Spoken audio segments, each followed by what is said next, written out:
Good evening. And I'm Good muted. evening. Hey, good evening there, Lee. How you doing? Love Oh, that music oh, that we opened with yeah. there. Forward It, momentum. It just works for this yeah, channel. it is a good enough track in it, I guess. Yeah. So how's tracks? What's been going on with you? Um, Not a lot, mate. Not a lot of anything really. To be SSDD, fair. What's that? SSDD. Um, Go on. What's that? Same stuff, different day. Or Oh some people God, yeah, yeah, yeah, yeah, yeah, yeah, yeah. another Got word ya. for stuff there. I'm Yeah, trying to yeah. keep it family Another friendly. more. I love a more effective word for stuff. Yeah. But just I don't know what you're ongoing saying though. here, headed toward baby day. It's and I forgot to ask Nicole. It's 2 weeks and 2 weeks and 5 days. Had to get some signal from the control room there. And then you're gonna wait because it's gonna be overdue. Yeah, No, they won't she's let her gonna go be past 40 weeks. she's gonna be strangling you. Get this baby out of Yeah, me.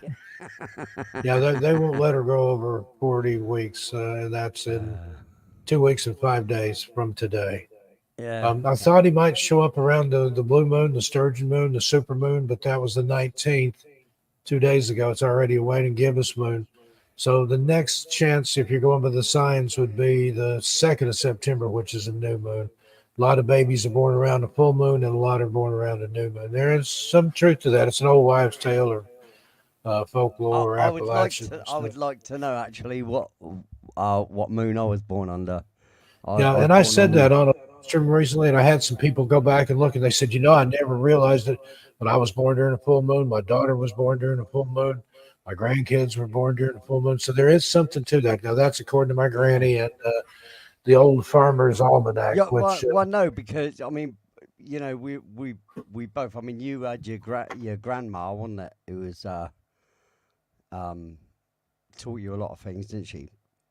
Was it your grandma? You why are you muted? You're muted, Mr. Stockton. I must have hit it accidentally. Am I back now? You are. You Oh, are. yeah, Mama Bessie, my mom's Hi, mother, Henry. she Uh, they would plant by the signs and predict babies by the signs, even when you should cut your fingernails and your hair and stuff like that. Yeah. Uh, if you cut your hair under a certain moon, it would grow faster or slower back. So, and it's got all that in the old Farmer's Almanac here. And See, this like, has been, yeah. See, like this is my. actually the Harris Farmer's Almanac, which is different. This is for the year of our Lord 2024. I don't know. This one was first published in, it looks like 1692. Let me make sure I'm not Oh, blimey. misreading that. Yeah, first published in 1692. Now, this isn't the old Farmer's Almanac. This is the Harris Farmer's Almanac. There is a difference. There's subtle differences. But the old Farmer's Almanac, it would have a hole punched through right here, and they would put a string through there and hang it on a nail in the kitchen. And anytime they sat down to dinner, they would get this down and see, how the crops were going to go. And it's That's got like crazy. all the weather signs and when to plant, when to harvest, when to do all kinds of stuff in here. I haven't thoroughly perused it, but it's pretty accurate. But now, according to my uncles, my grandmother and her predictions were more accurate than the old Farmer's Almanac. So she would she read all kinds of things. She would read animal entrails to predict Yeah, that's what the crazy. That. crops are going to be. That's crazy. Celestial events. I mean, it may just be so much hogwash, but again, Yeah. No, I there's mean, something to this. hey, look, mate.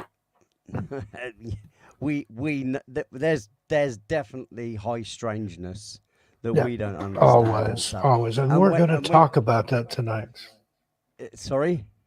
That was a nice segue because that's what we're going to have on here tonight: Well, yeah, UFOs, high strangeness, aliens, mate. I mean, and the come possible on. connection to the Yeah. spirit world. The thing is, I think I think everything's interconnected. I think everything's interconnected. You know, quantum physically. You know, I think it's all part of the big unknown. You know, I think that's why you don't know where consciousness comes from, and yet they know where um, they know where certain other areas of the brain and what they do. So where does consciousness start, and they don't know. It seems Yeah. it And seems the external. soul, that It's rare that's that. commodity. Well, that's to me. I think it's the same as the connection to the akashic record, for instance. I think Yep. Yep. we all have a natural knowing of things, right? And we all have a way of hypothesizing things. I mean, it's not just I can't see it as just being your brain action a lot of the time. You know, you get a spark of inspiration on something, or I think it's information that's already there, and if you're still sort of open and connected, sort of thing, you know, you might get the odd message through. You know, that because I think there was a time before these signals are being pushed at us and chemicals put in food and water and all Yep. those things. Before those things happened, when we were, you know, nomadic and stuff like that, I truly think we had a connection to everything, and that's why we were we moved more with the land like Yeah. the animals. And, And and and the land was how you lived or died. You know, you tilled the soil, you planted the crops, and that was how you ate. absolutely, Other yeah, yeah, than hunting, but even yeah, the animals that you hunted and ate, they depended upon what was growing in the woods and things. So yeah. and I think we have lost touch. Like you said, it's been educated out of us, and it's been chemicaled out of I us think it's with chemicaled out, all the mainly additives chemicaled. in our food and I mean, water. because a lot of us break free, maybe not break free, but at least have a handle on have a more open idealism of what could be there that we don't know. And because not, you know, I don't think everybody can have it educated out of them, sort of thing, or have it indoctrinated out of them. I think people have a free spirit, and that can't be controlled. And if there's anything that breaks you free of the status quo, you know, and you start punching outside of that box, you know, in a more open-minded and open-spirited sort of way, I think that's you know that's a way forward.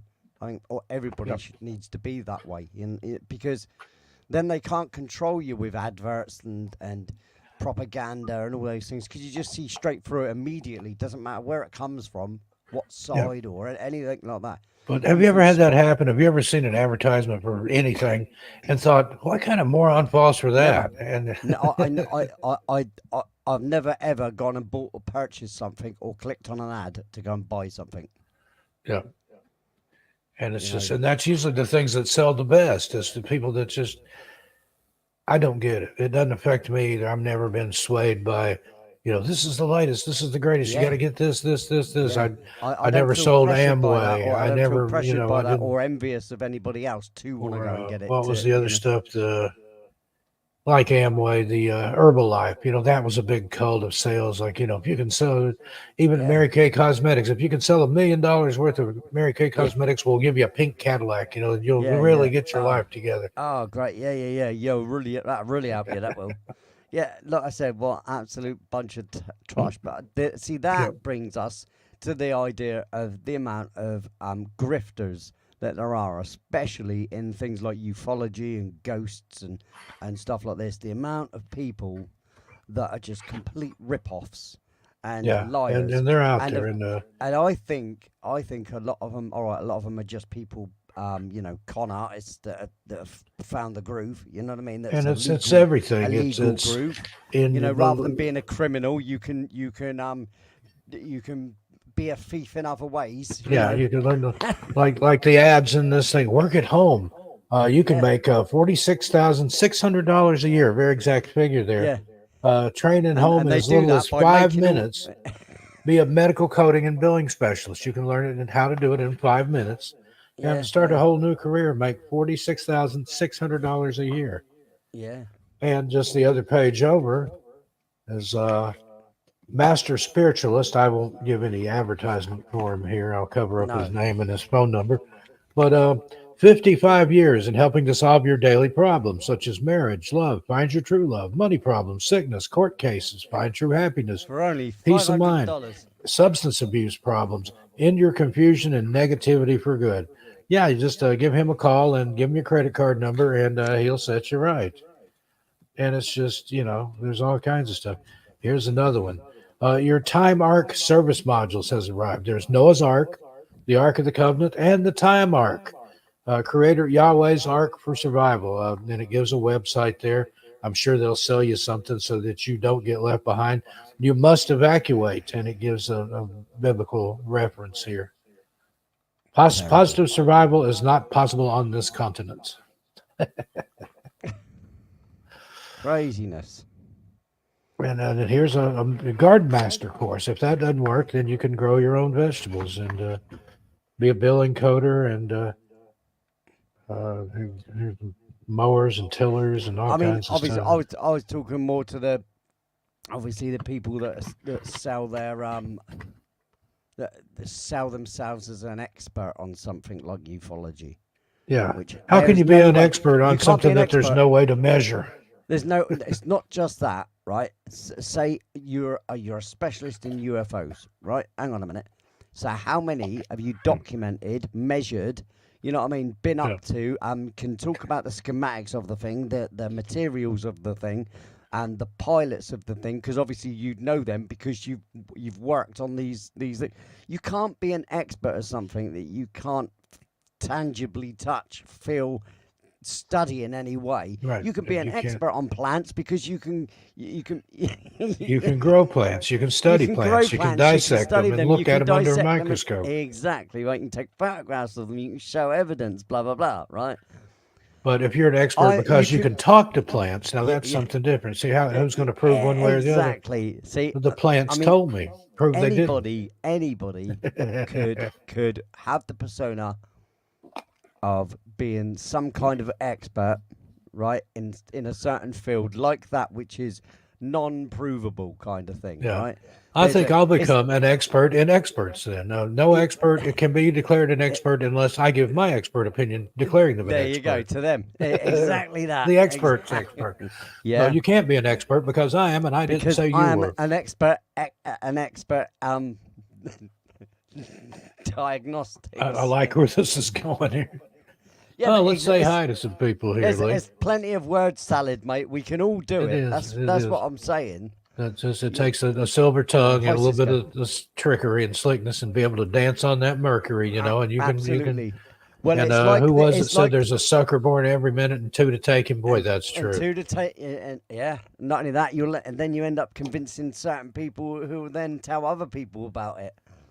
And you hear stories about people that have been suckered, and then somebody comes to them and say, "Look, this is a scam. I just made all that up," and they refuse to believe it. No, you couldn't have made it up. It's real. They got to you, didn't they? Okay, whatever.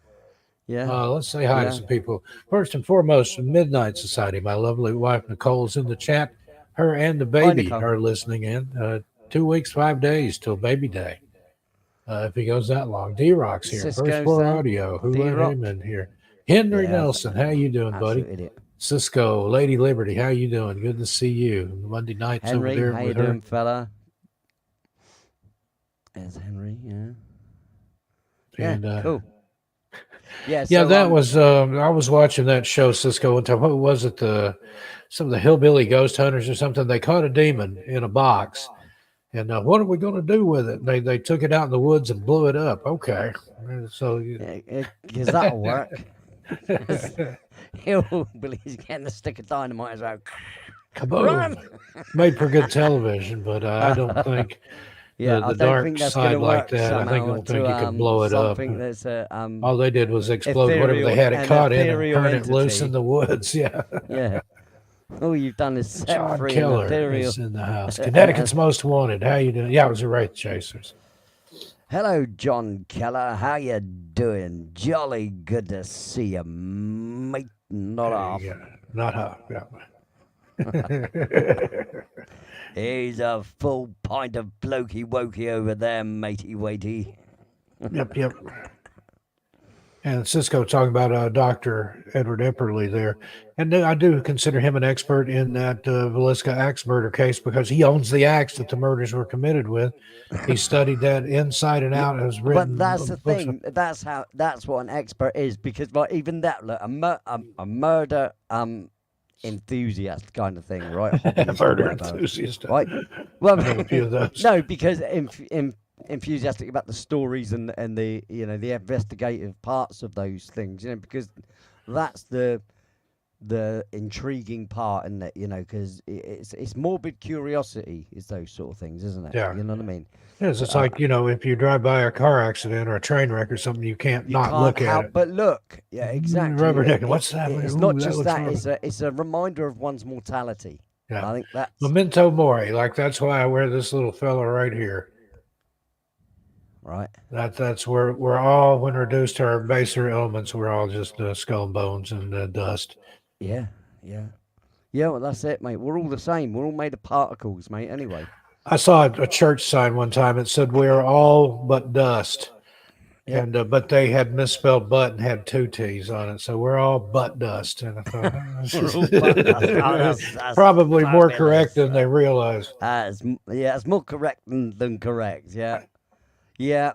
But like I say, anyway. So we should we move along?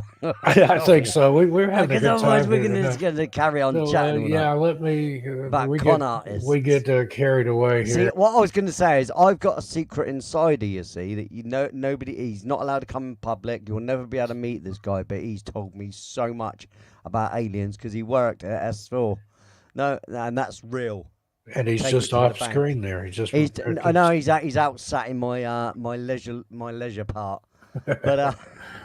but no, my secret insider has told me that there's a couple of species that we really, really need to meet. Yeah. Yeah. You gonna enlighten us, or I'm not going to enlighten us you in any dark? further than that. That's part one. You'll I'll have to get pay to for part two. Part two is available Yeah, for part two. $99.99. If you join my website Yeah, and pay $333.33 a year, I will 33 let you cents, into the 33. inside of that story, No. and I'll give you some more information about the two alien races. And You'll take us on a my magical secret mystery insider. tour. Lee G's magical mystery tour. You know I can do it. I'm a capable man. You Let's are. do this. Let's Okay. uncover this mystery together. Tonight we're talking. $333.33 a year. Jenny's and Letterman, step right up. Here we go. Up. And get ready to be maybe baffled, maybe bamboozled at one or the other, probably. Yeah. Now, UFOs, aliens, and the spirit world, are they one and the same? That's what this video conjectures. Now, this is meant to be viewed with an alternative viewpoint of the things depicted, and its intention is to alert those who are seeking truth enlightenment, in quotes. I didn't write this, by the way. And the purpose, or nor did Lee. And the purpose of this compilation, is to bring to the attention and make people aware of the fact that there is an undeniable link of some kind. See, it's undeniable, but we don't know Undeniable. what it is. See, you can't deny it. Don't deny it. Don't all right, deny or the else. link. Some kind between UFOs, aliens, and the paranormal. As no doubt you will see for yourself It the should connection say, is between there? the two phenomena. It's uncanny, or your money back.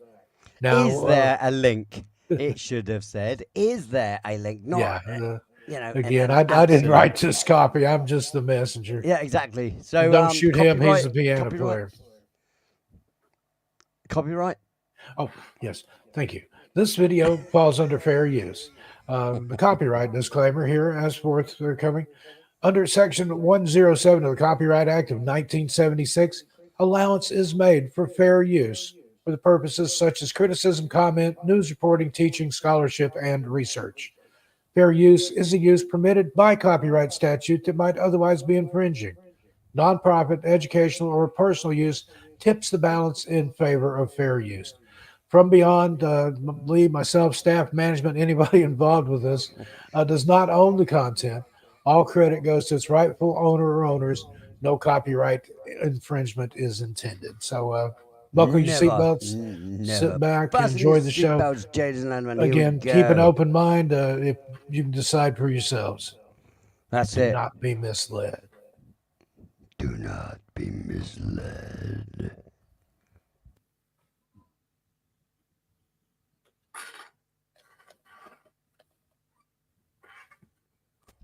Will there be sound at any point? I think so. I hope so. We want to be entertained. Are you not entertained? Not use your imagination. Did it stop? There we go. And right along home, Truth plus Enlightenment. Yeah. I'm pretty sure there's sound. I think the sound is coming up. Any second now. Pray for sound. There it is.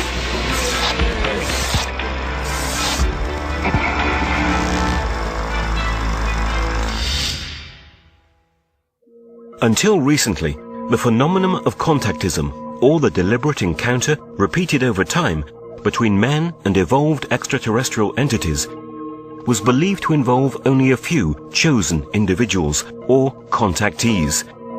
Many of them went down in history. George Adamski, Howard Menger, Eugenio Siragusa, just to name a few. All of them faithfully abided by this cliché. The case is said to have taken place mainly in and around Pescara. It would all begin in 1956 and would last for many years. The film clips and photographs that have emerged so far are of considerable interest, but even more extraordinary are the testimonies of the individuals involved. Everyone called this story Friendship, and that is the name that has come down to us today. Gaspare de Lama and his wife Mirella are among those still alive today who were involved in the friendship events and who accepted Breccia's invitation to come forward. They now live on the shores of Lake Como. Gaspare admired Stefano's courage to expose himself so directly, despite being a well-known figure in science and academia. Gaspare de Lama became a fan of ufology in the late 40s and, together with his wife, sought a path to greater awareness. Even Gaspare's mother took part in the events. Gaspare, his mother Zita, and I had finally achieved our goal, which was to get to know them. We were hoping for an experience with teachers who could help us improve. In the friendship story, Samachicha called the beings by the name of W56. They weren't a single race, but a group of extraterrestrial beings coming from different parts of the universe. Although they looked like humans, there were considerable differences in height, which ranged from 1 to 6 meters. The first encounter took place in April 1956. Bruno Samachicha was there, along with his two friends, Giancarlo and Giulio. Bruno said that an old friend had given him this parchment because Bruno collected antiques, and while looking at it they noticed it was a map of the castle above Ascoli Piceno at Roccapiglia. It seemed to be a kind of treasure map, so they decided to go and take a look at the area. They went there more than once without ever finding anything in particular, until one night when they came across these people. At a certain point, these two came out from a path that runs around the castle, introduced themselves and started to talk. One of them was particularly short, about 1 meter in height, and the other extremely tall, 2.5 meters, something like that. As for the rest, they looked like normal people. But what happened in that encounter? According to the eyewitnesses, the two aliens spoke perfect Italian. The thing that immediately struck them was the strong sense of love that emanated from these beings. The information they gave to Bruno, Giancarlo, and Giulio was awesome, to say the least. They said that Earth had been created for a positive purpose, and that man was turning everything into evil. That the morality level of humans was much lower than their own. They explained that this is a very critical moment in human history. Atomic weapons are capable of destroying the planet in a matter of minutes, a tremendous risk that could come to pass because of our low moral sense. Their task was to ensure that the situation didn't get out of hand. They said they weren't here to conquer, as there was nothing to conquer. That everything stemmed from the need for love and respect, and that everything should be done in accordance. They knew Earth's history, philosophies, and religions perfectly. They said they'd already been on Earth for many centuries, living at secret bases in various places on the planet. They preferred not to reveal themselves publicly because people weren't ready for the contact. They expected a positive return from their activity. Their goodness and their truth would be stronger than human doubts. The extraordinary experience of friendship began at that very moment. The meetings between Bruno, Giancarlo, Giulio, and the W56, also known as the Friends, continued for several months. During frequent long walks on the beach in Pescara, they gave the humans a good deal of other information. One of the most impressive facts regarded their bases. They said they had a number of them scattered around Italy and the world. Their most important European base was right in Italy, and one of the entrances was in fact at Roccopia.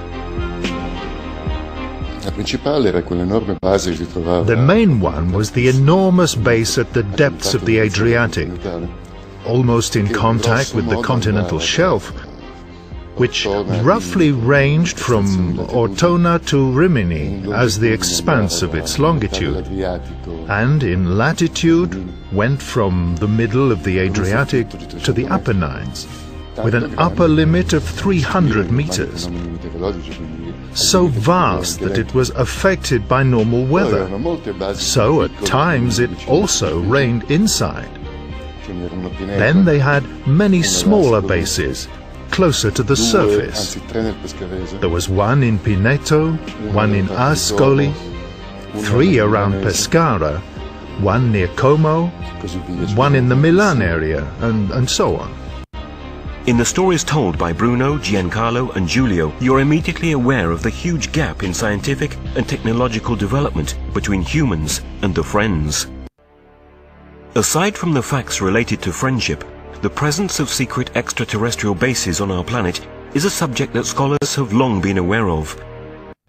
Lots of people who were part of the friendship story saw W56 flying saucers. These sightings were almost always by appointment. The W56 indicated the place, date, and time, so the humans were able to get organized with film equipment.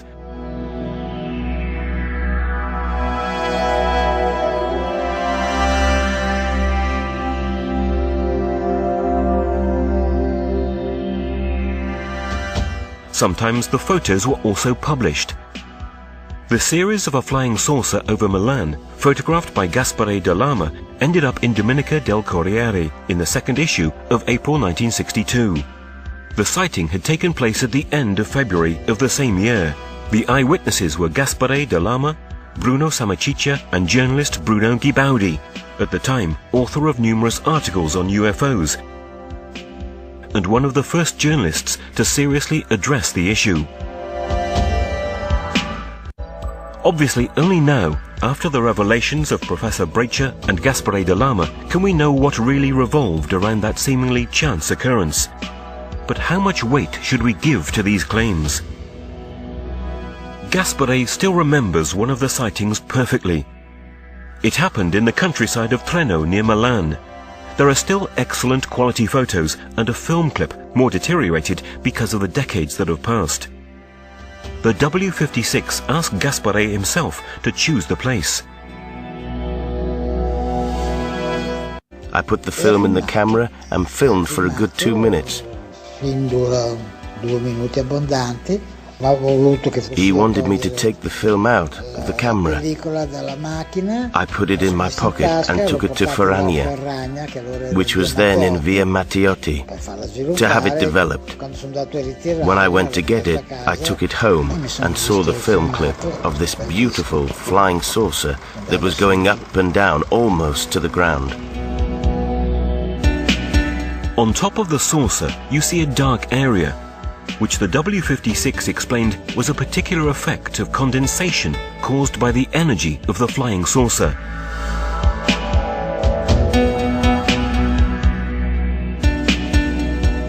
Some of the photos of the series taken in the Treno countryside were lost, but those that remain would provide evidence of the incredible sighting experienced by Gaspare de Lama and Bruno Sammachicha. While returning to Milan, the saucer followed them for a stretch, and Sammachicha took one more shot, the last of the 12 exposures on the roll.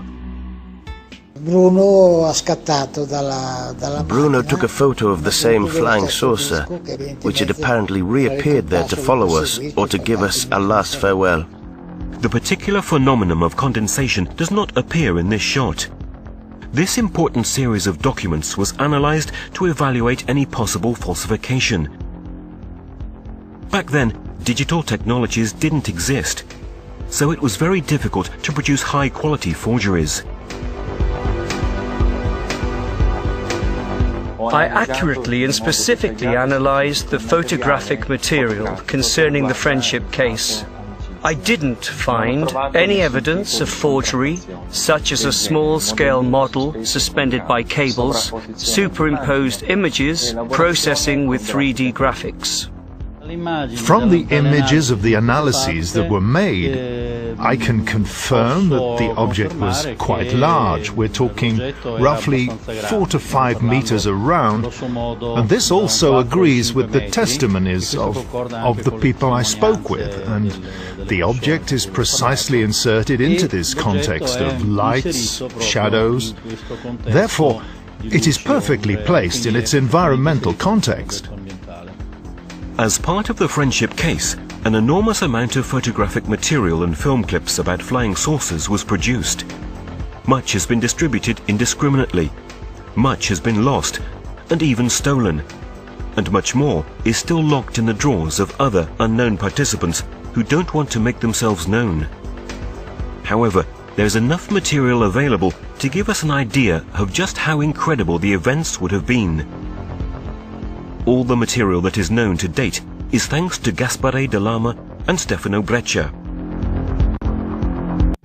Over time, friendship would involve other people who took part in this incredible experience in various ways. Everybody had the opportunity to see the phenomena, and many had the chance to personally meet the W56. The number and kinds of individuals involved, in Italy alone, would be considerable. I have a file where there are the names of, I think, 120 people who were involved in this story in some way. Those are the people I'm aware of, but who knows how many others there are that I don't know about. As we've seen, teleportation was one of the most impressive technological capabilities the Friends had. This system was used to materialize and dematerialize objects of various sorts, and even slips of paper with the written answers to questions asked by those who were present at the meetings. Their technology is infinite. There were so many things I saw. The ones I remember the most were the teleports.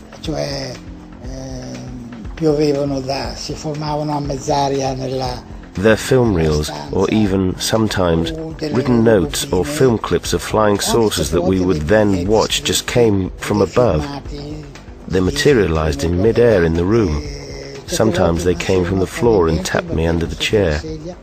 Sometimes I saw them materialize in the air.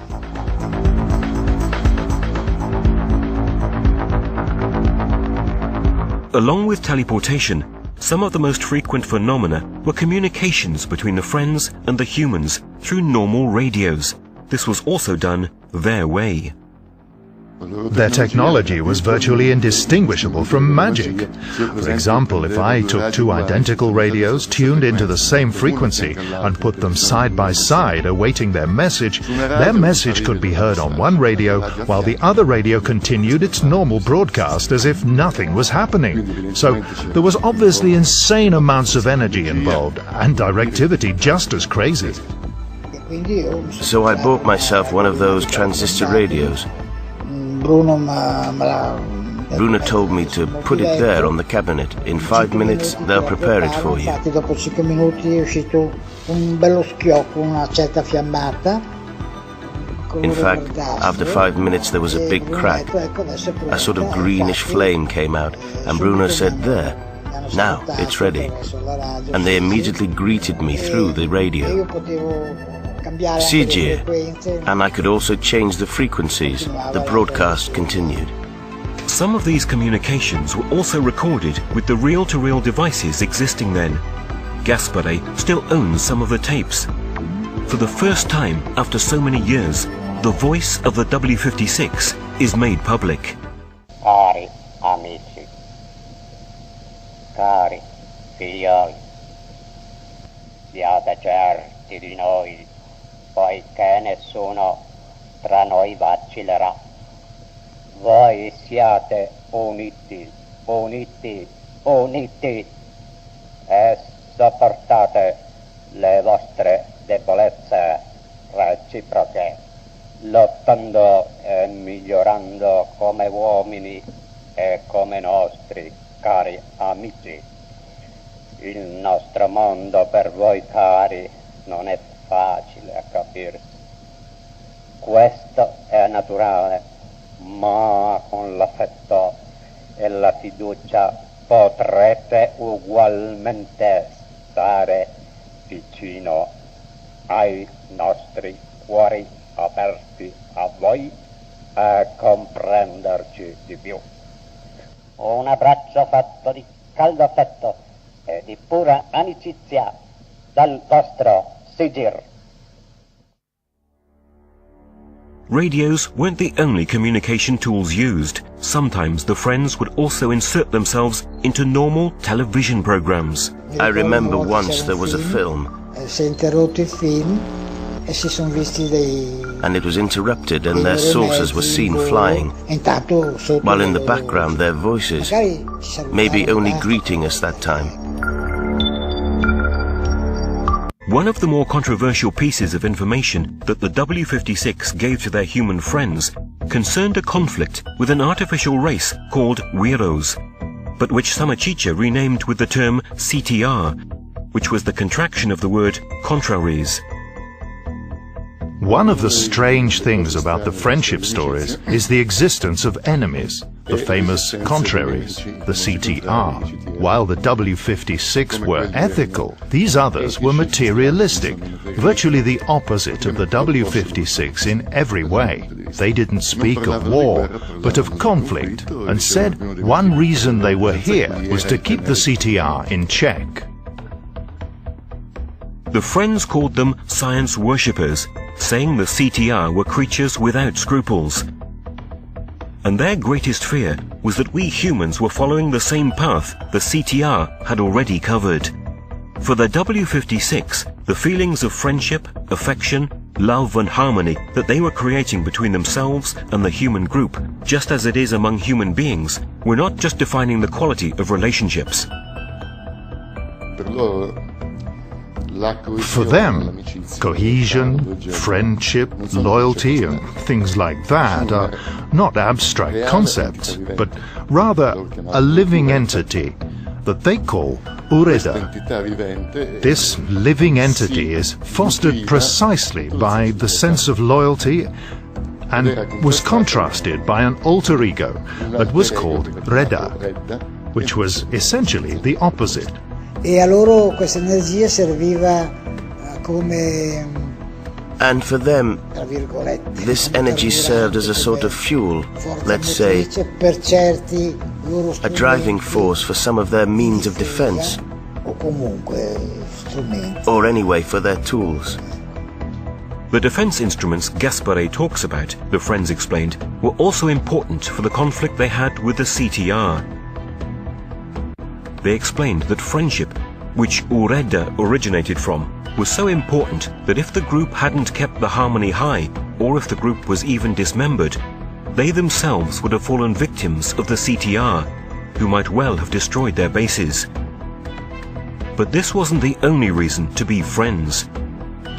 The W56 said that love, in its most unselfish sense, as well as ethics, respect, and altruism, should guide every thought and every action. They said these values were essential to ensure a safe and healthy evolutionary progress. The mere thought of doing harm was inconceivable to the W56, and the sense of ethics, morality, pervaded their every action, their every gesture, their every thought. Even their technology, their machines, were consciously impregnated with it. A concept that for us is unimaginable.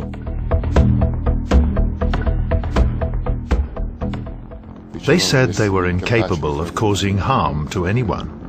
They said that even their very devices would refuse to harm anyone. Ethics permeated everything about them, to the point that they would refuse. Indeed, they said that if they weren't able to avoid harming someone, then in that case they would self-destruct. Another extremely important person in the history of Italian ufology was Consul Alberto Perego, who wrote as many as 4 books between the 60s and 70s analyzing the world scene and pointing out policy choices made by governments that would have been affected by the overt or covert activities of this sort of alien aviation. Many exceptionally clear photos of UFOs appeared in these volumes.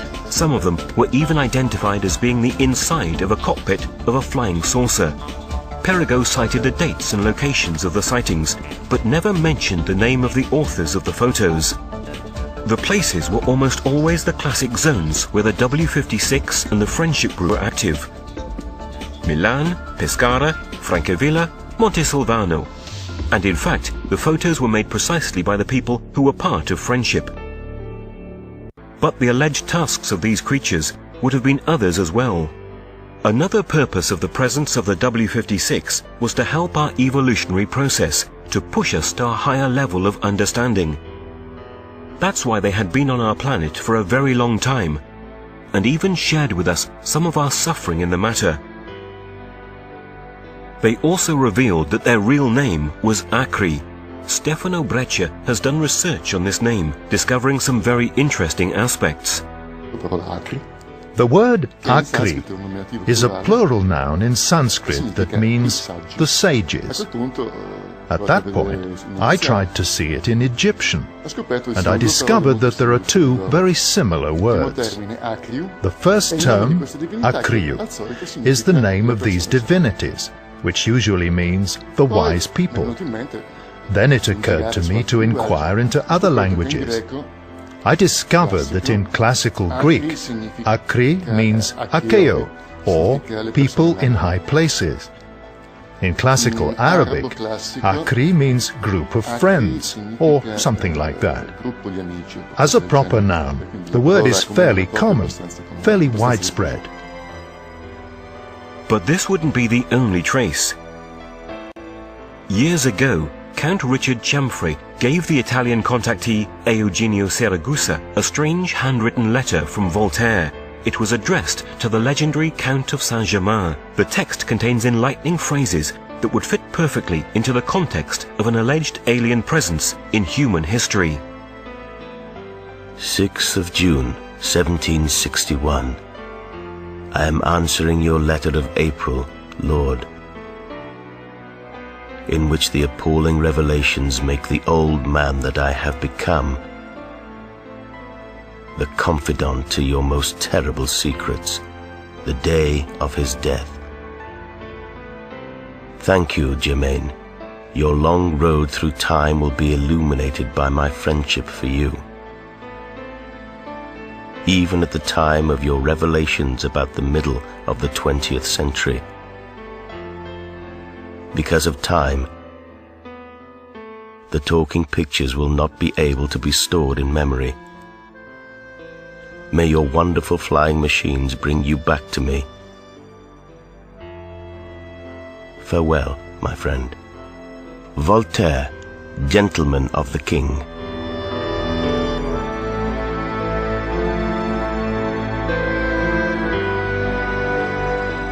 What were the talking pictures that Voltaire refers to?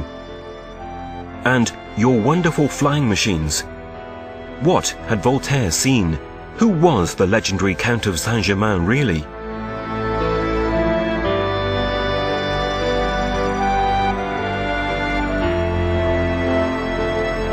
The epilogue of friendship arrived at the end of the 70s because, unfortunately, the people who revolved around Samachicha failed to deliver on the expectations of the cosmic friends. The group gradually and irreversibly fell apart.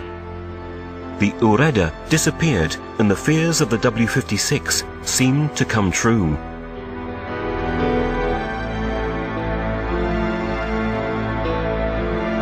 This dramatic moment coincided with the phenomena of the Adriatic, the great wave of sightings that occurred between October 78 and January 79. Officially, the story ended when the CTR managed to get the better. The story is quite difficult to believe from many perspectives. According to me, the adventure of 78 was the surprise ending. I mean, these people were probably fed up with Samachicha and company and decided to bow out in a spectacular way. In my opinion, it continued to go on, and I have good evidence of this fact in Italy as well as abroad.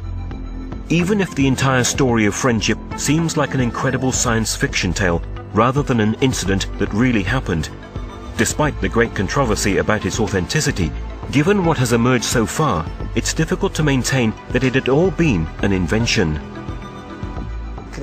Believe it, don't believe it. In any case, we can't help but take into consideration the testimonies of the protagonists and the material that refers to these testimonies.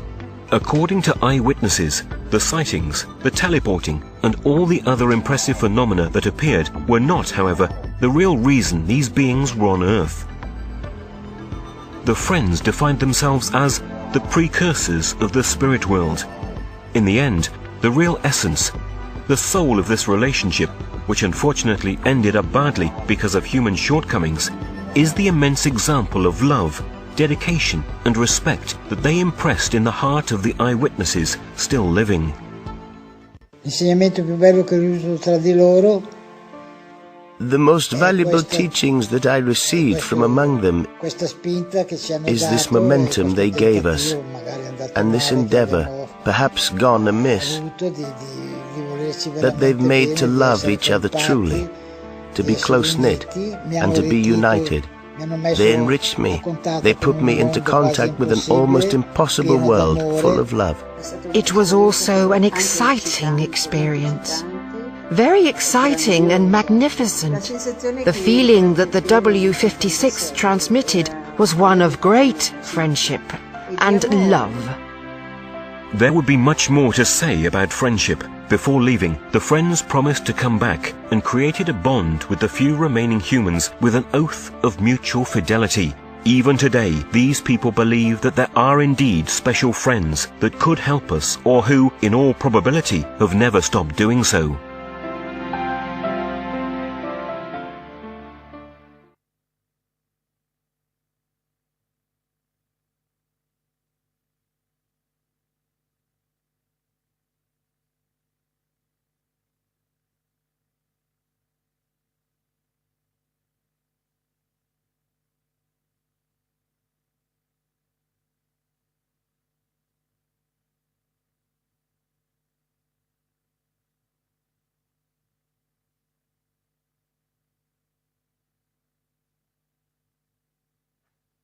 I should probably be narrating that, but I'll let people read it for themselves. But I'm rather enjoying this one, Lee. I'd never heard of that friendship case. Had you? Yeah, it's not a bad one, mate. Yeah, it's good. Let's see if I can't find more down this rabbit for next week. I'm already looking around trying to get whoever it was that ahead of time. Documentary is, for 3 days in the baby. The mid-1990s, in the tiny English village of Scole, one of the most remarkable experiments ever attempted in communication with the dead took place in the cellar of this house. The Scole experimental group who conducted these experiments consisted of Diana and Alan Bennett, two of Britain's most accomplished mediums, as well as organisers and investigators Robin and Sandra Foy. Hi, hello there. Nice to see you. For 5 years, twice a week, the group would meet in this tiny cellar. Physical mediumship is entirely different from mental mediumship because everybody that's present at the time can witness what's happening. Such as if a voice comes from mid-air, everybody can hear and converse with the voice. Very nice of you to have us here. If a spirit person manifests, everybody can see what happens. I think it's fair to say that when you have sittings with physical groups as successful as the Skull group, you will see miracles. You see things which cannot be explained under normal laws of science.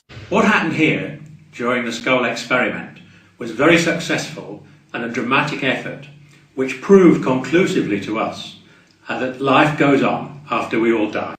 I think the greatest effort come from the spirit side. I mean, without them you can sit there and nothing will happen. But a great deal did happen, more in fact than any other mediumship experiment ever conducted. And according to the Skull group, this success was due to the efforts of a group of deceased personalities on the other side. They called this group the Spirit Team. A Spirit Team was a team of spirit personalities who had lived a life on this earth. Several of them had been scientists whilst they were here. The Skull group say instructions on how to conduct the experiments were received from the Spirit Team, speaking via the mediums. If you put your hand into the bowl, please. Some of the initial experiments involved photography. These began conventionally enough, with the Foys being told to load a film into a camera and place it on the table. But after this, things began to get very strange. We heard the camera moving round over our heads, clicking and being wound on by spirit. In total darkness, so that in reality, nothing should have showed up on the film. But when the film was developed, there were amazing pictures.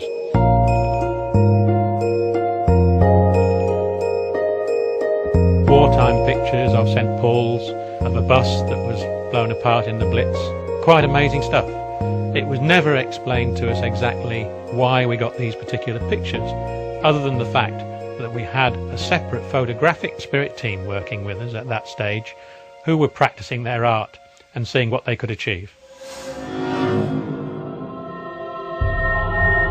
Some films contained images of faces, including human faces, in various stages of formation. There were a series that appeared to represent bubbles and various other things coming together, partial faces, etc. We were told that what we were seeing were areas of communication within the spirit world.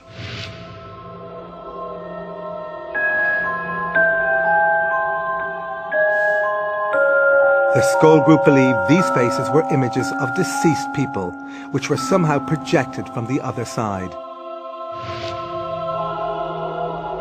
To them, this theory was confirmed with the appearance on another Skull film of this blurry profile. Communicators through the mediums informed them that it belonged to a man named Kingsley Fairbridge, who had died in 1924. We were put in touch in a very obscure way with his daughter, who was happy to agree that that was a picture of her father.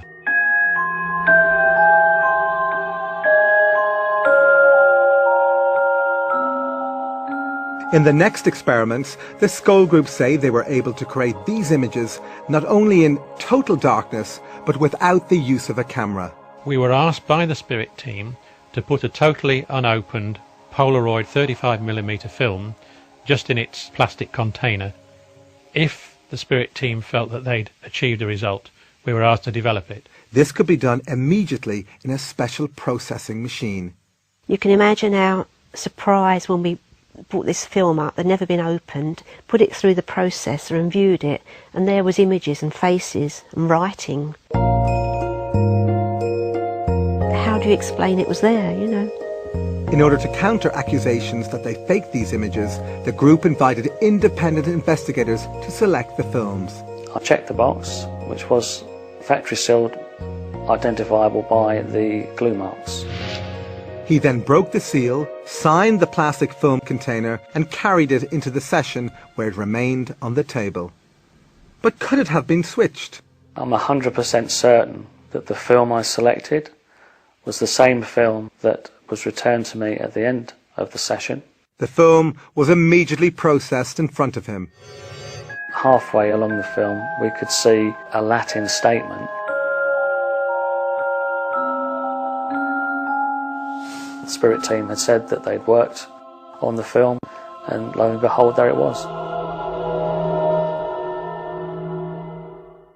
News of the remarkable events at Scole reached Italy, where the Scole group travelled to meet one of the world's most unusual mediums.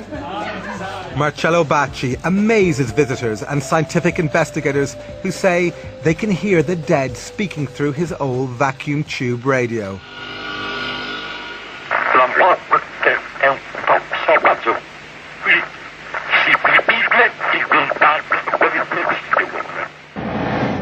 This extremely rare form of mediumship is also called direct radio voice, or DRV, and is virtually unknown to the public. With it, experimenters believe that two-way conversations with the dead are possible. But could the Scole group communicate through Bacci's radio?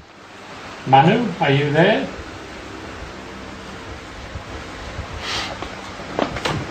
Emily? Yes. Yes. Hello, Manu. Thank you, Manu. After this, scientist Harry Oldfield, a colleague of the Scole group, attempts further communication.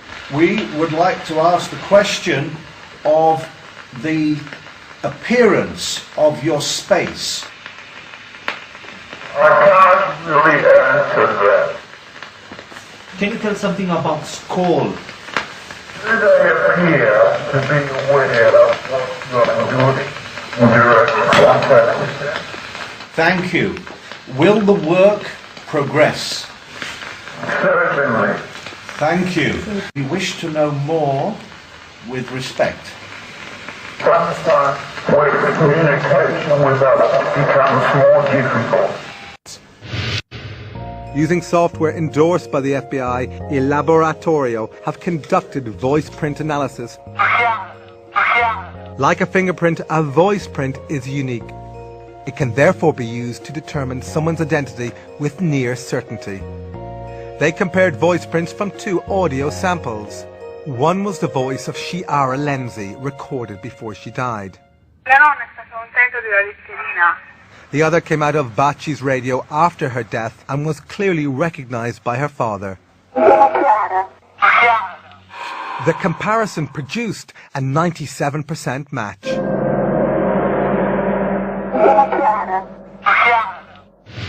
Despite this startling evidence, skeptics claim that the voices could be faked by transmitting them from a remote location. But Dr. Emanuele Toriello, who has been investigating Bacci for decades, believes this is impossible. Dr. Toriello was present during key scientific experiments that, he says, eliminated any possibility of remote transmission. One of the first of these experiments involved putting Bacci's radio inside a special device that shields it from all radio signals. Yet still, the voices continued. I couldn't be more excited. Second point, the radio was switched off, and though the voices were going through. The third and main point, that the tube or the valves of the radio were totally removed. Still the voice were going through. So you tell me how is possible? Thank you for all your hard work.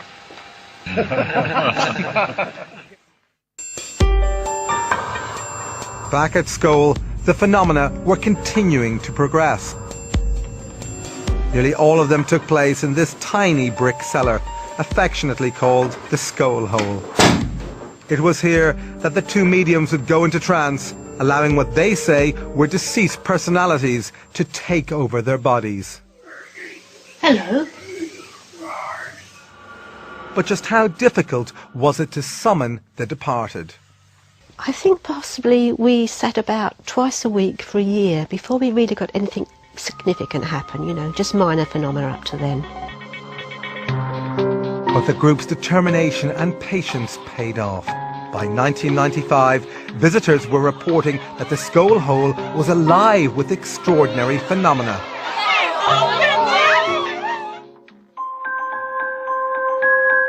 According to the Skull Group, their spirit communicators requested that they place this empty glass dome on their table. The glass dome was very important to the skull work. Creative energy stored in the dome and was used by the spirit team to produce the phenomena that happened at Skull. In this remarkable photograph, the energy can actually be seen radiating out from the dome. But since these phenomena are so unusual, the group knew that without careful independent scrutiny, their experiments would be dismissed as fake. Therefore, the group allowed their experiments to be monitored by a team of scientists and paranormal investigators from the Society for Psychical Research, or SPR, based in London. For over a century, the SPR has specialized in examining paranormal phenomena in an unbiased and scientific way. Among its members have been some of Britain's most accomplished scientists, including a dozen Nobel laureates. Its investigators have exposed many fake mediums. They are not easily fooled. One of the leading researchers into Skull was veteran SPR member Montague Keane. Initially, we were all pretty sceptical because what had been claimed seemed so way out. Another key researcher was Dr. Arthur Ellison, an emeritus professor of electrical engineering and a former president of the SPR. No scientist of any kind would ever say that anything could not possibly happen. The third principal investigator was research psychologist Dr. David Fontana. Professor Fontana is one of the world's most respected paranormal investigators. Paranormal is that mysterious area behind the seen and the known world. And since most of the world is unseen and unknown, and most of the world is full of mystery, for me it's a fascinating and absorbing area. To preclude the possibility of fraud, these scientists were allowed to inspect the cellar and all its contents before and after sessions. All participants had to empty their pockets and leave their belongings outside. The cellar had only one entrance, and this door was kept locked during all sessions. Despite these precautions, the incredible events at Skull continued unabated, and the SPR investigators reported what they saw in graphic terms. We saw coloured lights, we saw materializations, we had direct voices, that is, spirit voices talking from the air.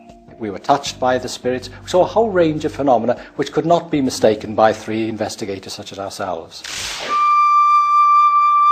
In the spirit of openness, the Skull Group allowed more investigators to scrutinize their sessions. These included leading scientists from several disciplines, even a professional magician. One of the scientists was the internationally renowned biologist and author, Dr. Rupert Sheldrake. Science has done very little to investigate the afterlife or reincarnation. Most materialists assume that both of them are impossible. So there's a kind of dogmatic denial by some scientists of the possibility of these things.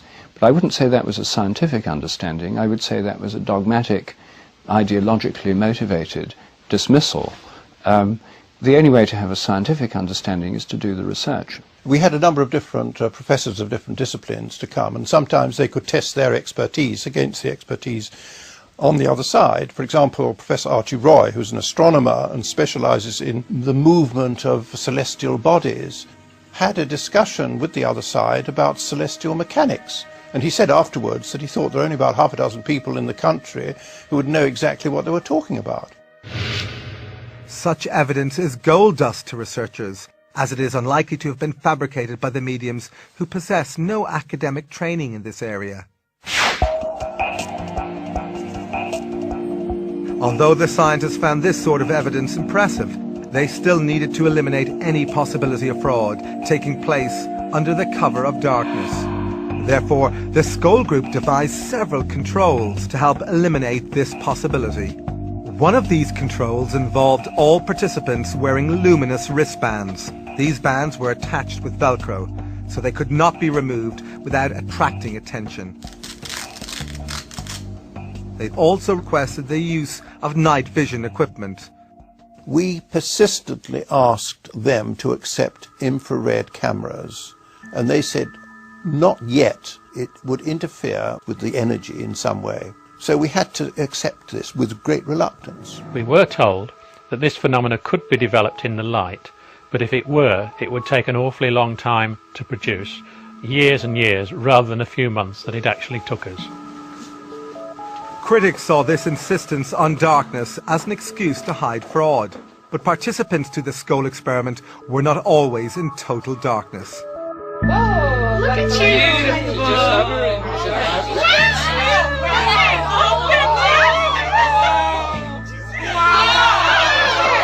There were various shapes, generally like a pea-sized light, and it had substance. They would come and sit on your hand, you could feel them. They were intelligently directed and intelligently moving, and would be responsive to our wishes, whether expressed or silent. The gyrations were sometimes so rapid that it almost left like a circle of light going over here and over there. Sometimes two lights would appear and just stare at me within inches of my eyes. I thought at first that the lights must be small light-emitting diodes suspended on the end of nylon fishing line. Then suddenly a light would start to do a tap dance on the table, bouncing up and down on the table, and you could hear it click as it rebounded from the table, and suddenly it went pop, went through the table and came out the other side. Now, no nylon fishing line explanation would account for it going through an apparently solid, well, it was a solid object, a table. The lights also had another rather strange trick up their sleeve, if I may talk about lights as having sleeves, and that was to pass through bodies. I was actually used as a guinea pig in the early days to see how it felt and to develop the phenomena.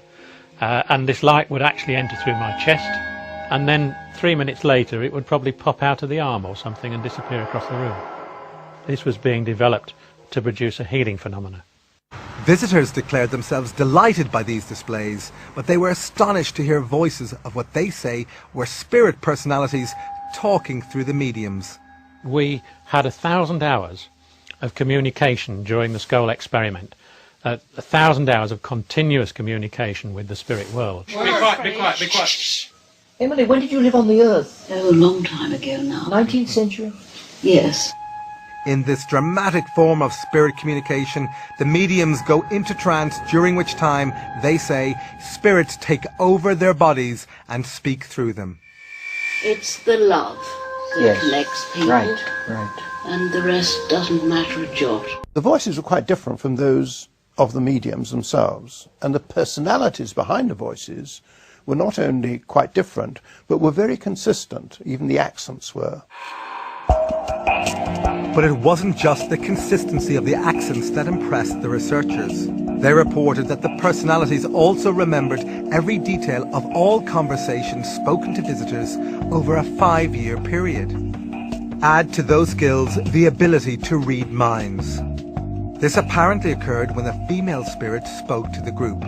She would tell us what was going to happen. She would comment on what we were doing and sometimes what we were thinking. She would answer our questions quite frequently before we'd actually asked them, which was quite embarrassing sometimes. Thank you for your warm appreciation of what we're trying to do. This communicator identified herself as the spirit of a Mrs. Emily Bradshaw. And Mrs. Bradshaw, who was a very commanding figure, a lady of the upper class Victorian or Edwardian lady, or she sounded like that. We continue from our side of life to influence people still in the body. But what evidence was there that these voices were really from the deceased? We knew that we were communicating with deceased personalities because a number of people who communicated with us were able to be identified by independent witnesses at the time who could testify as to them being people they knew, evidence which couldn't possibly have been known by anybody else. But what's it like for the mediums to have these ethereal communicators speak through them? Those sensations become more and more intense and build up to a point where I feel the personality actually taking part of my senses over. I become more and more unaware of my own body and also more and more unaware of my own thoughts.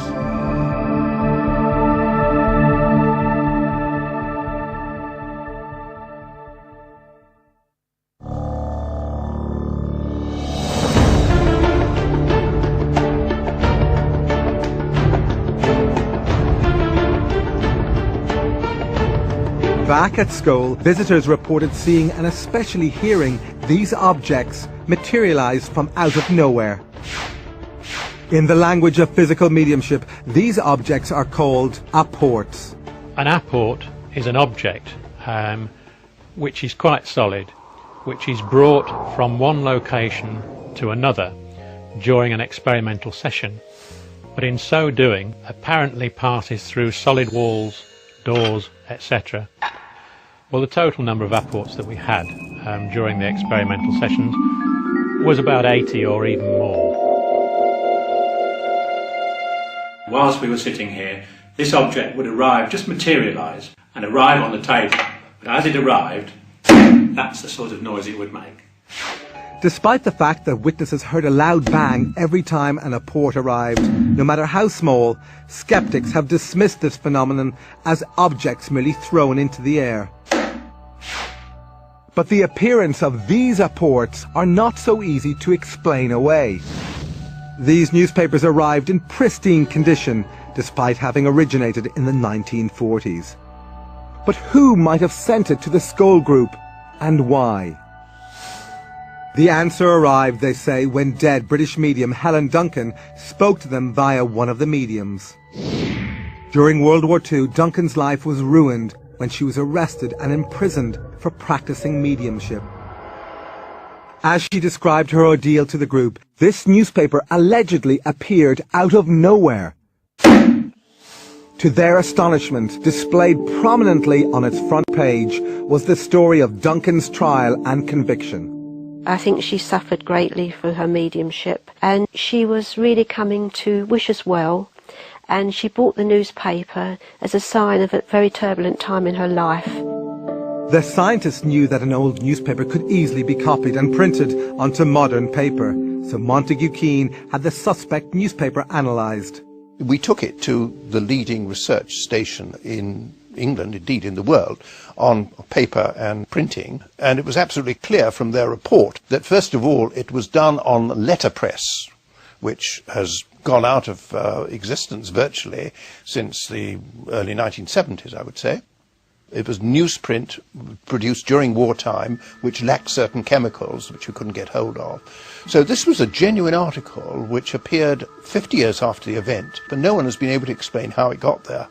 So where did all these apported objects come from? We were told by the spirit team that they were never stolen, but were basically objects that had been lost or discarded, or at one time been owned by the spirit personality that brought them for us.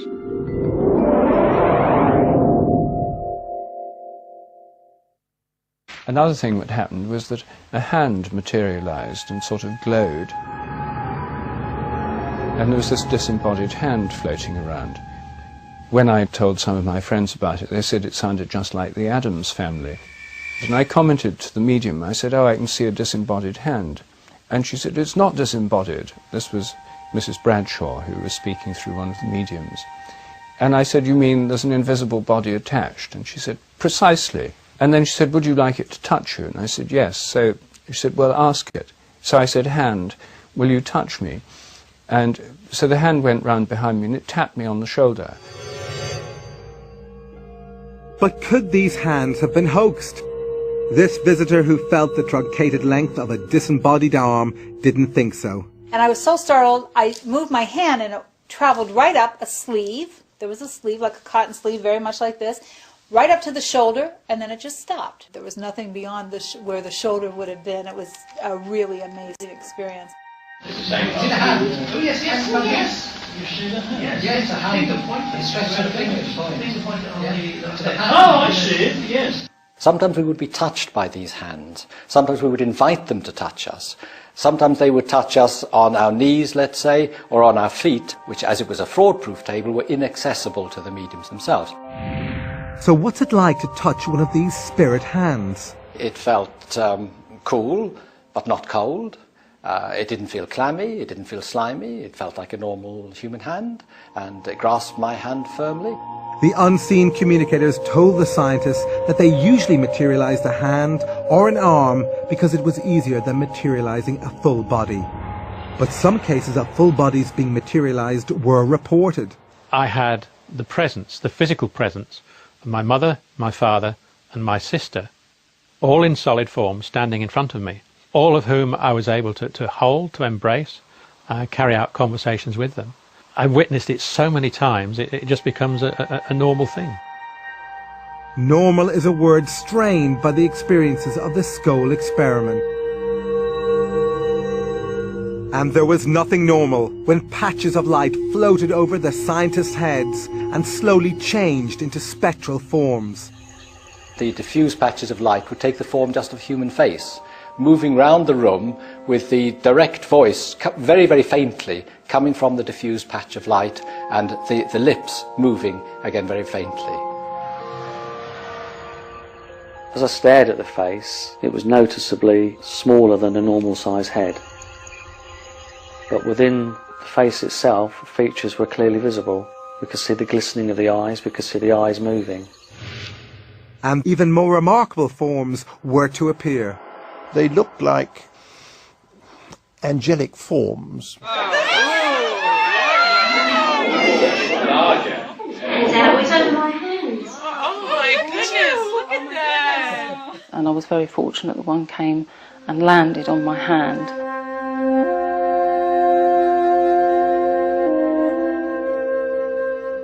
And just the energy that you felt from it when it connected with you was a lovely experience, and it just felt like an overwhelming feeling of love.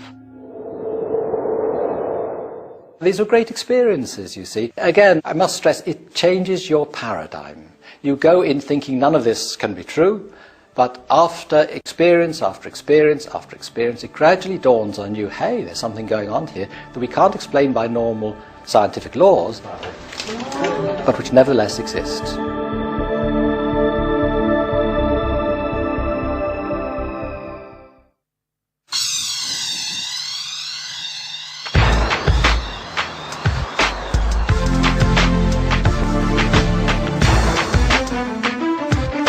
The experiments featured in this program have been described by the scientists who witnessed them as some of the best evidence for life after death ever. After 2 years of intense effort, the skull experiment began to produce more phenomena than in any mediumship experiment in the history of the paranormal. Their initial claims were that they were in contact with a group of deceased entities who were producing, with their help, a number of pictures of either deceased persons or strips of films which they claimed to be produced without any cameras and in the dark. To eliminate any possibility of hoaxing, the scientists brought their own film and locked it in a specially designed security box. The box was held in the hands of the investigators so that no one could get at it. And then immediately afterwards, we would take it out of the box ourselves so that no one else touched it, and then develop it ourselves in a special machine. Despite all these precautions, the experiments continued to produce the incredible images seen here.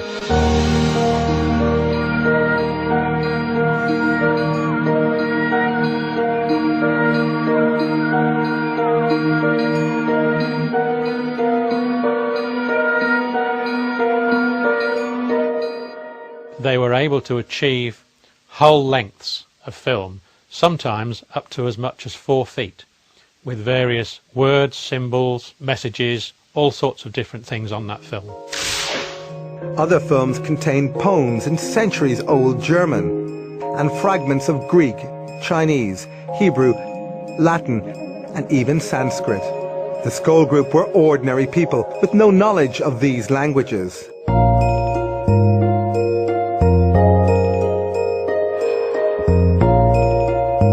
But did these films have a purpose?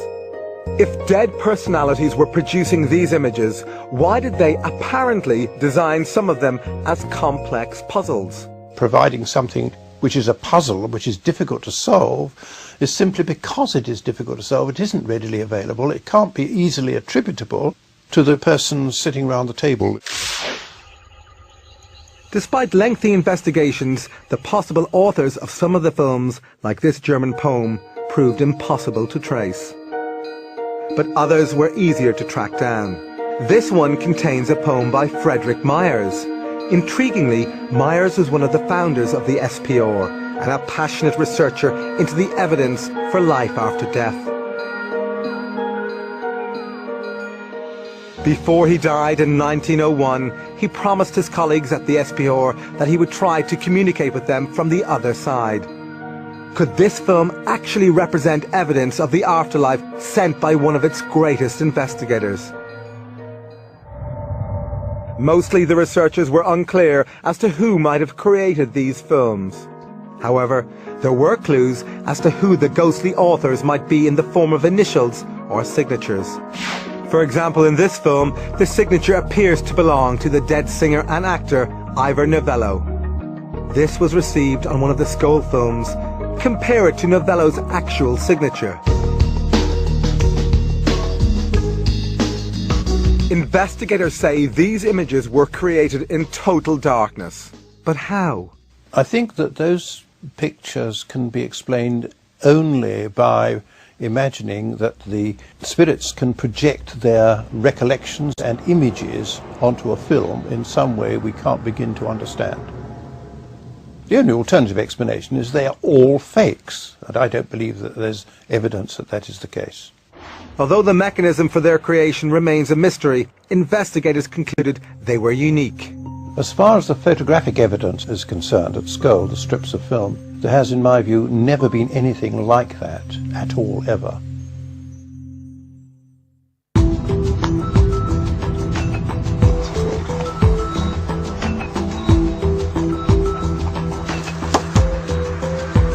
Spurred on by the photographic experiments, the Skull Group began a series of video experiments called Project Alice, after Alice through the looking glass.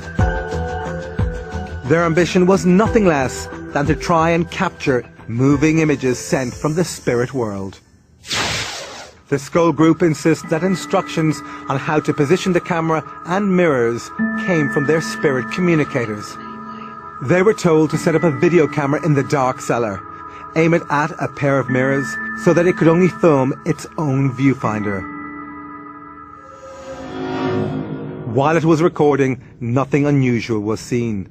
But when the tape was played back, these remarkable pictures appeared. We had images on the video, sometimes of what looked like a tunnel of light. Other times spirit faces were coming towards us.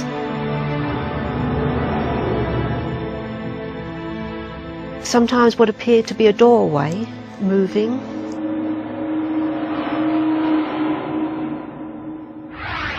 Skeptics claim these images were created by video feedback, occurring when a camera records its own output. But scientists have ruled this out. Video feedback doesn't produce this kind of result. As to what these extraordinary pictures represent, we can only guess, since their meaning was never explained to the Skull Group. This video, also totally unexplained, appears to be a ghostly face with moving eyes. Later, a few video experiments were attempted in full light. Again, nothing unusual was seen during the recording. However, on playback, this unworldly figure appeared.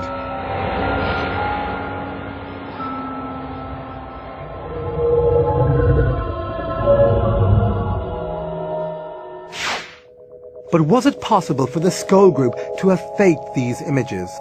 Not according to the investigator who monitored these experiments, Swiss lawyer and businessman Dr. Hans Scheer.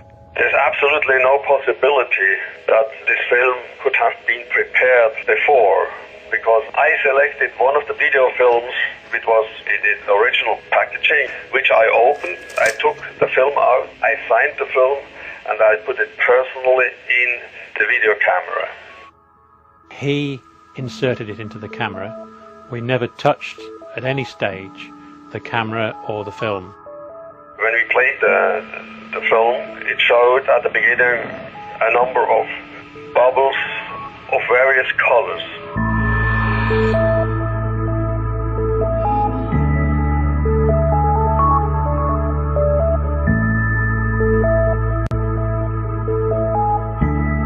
was one particular bubble on there in which the face of a person appeared, and it was a man with spectacles. Although Dr. Scher did not recognize this face, the Skull Group thought it might have belonged to someone who was trying to communicate with him from the afterlife.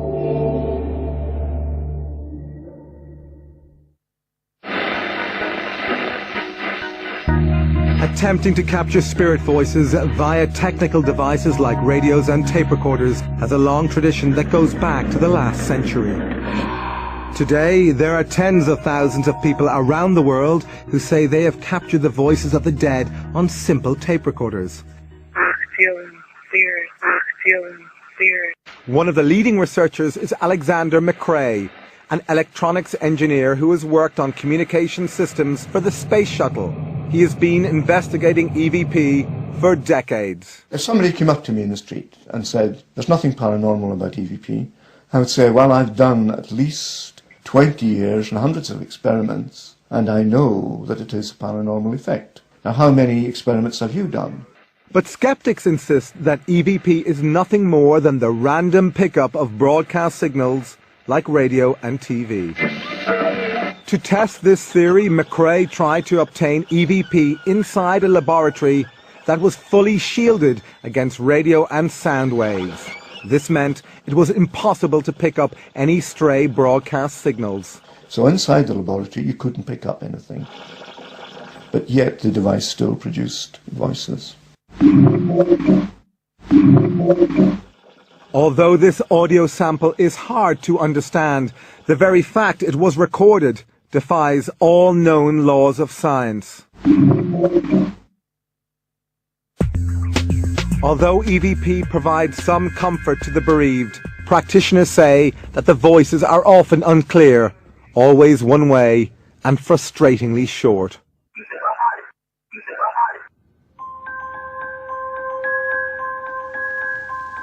One way that we also communicated with spirit, and which was a very effective way, was by use of an ordinary, very cheap tape recorder whose amplifiers were used by the spirit team to carry on a two-way conversation with us.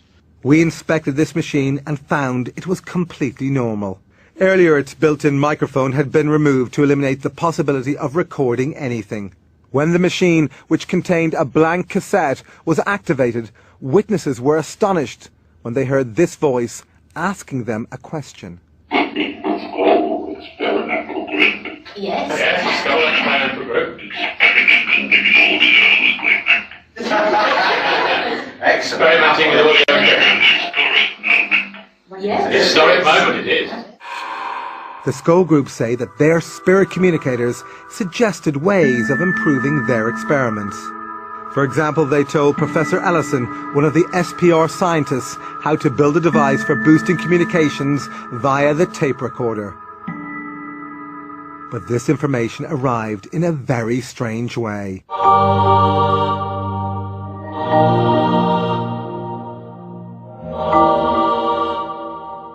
These images appeared after an unexposed film locked in the security box was later processed by the scientists. The scientists speculated about who was providing this technical information. Then initials at the end of the film seemed to have solved this mystery. I wrote to the Edison Memorial people in America, and they sent me a copy of one of his letters, which contained his initials, which look almost identical to the signature on this film. This matching set of initials convinced the researchers it was Thomas Edison providing this information. Not only was Edison the world's most famous inventor, he also had an enormous interest in the possibility of an afterlife. His intention to build a machine that could communicate with the dead made headlines around the world, but he died before being able to build it. Is it possible that through the Skull Group he finally achieved this aim?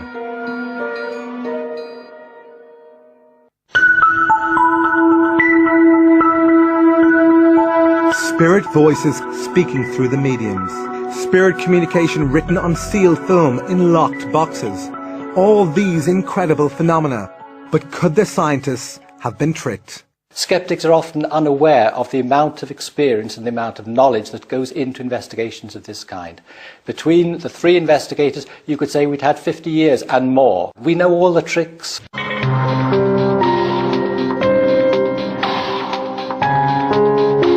Nevertheless, was it possible for the Skoll Group to have perpetrated a massive hoax? These things are so extraordinary that when one tells them to people who've not had the experiences themselves, they think, oh, it must be trickery. And the challenge then always is, okay, you duplicate it.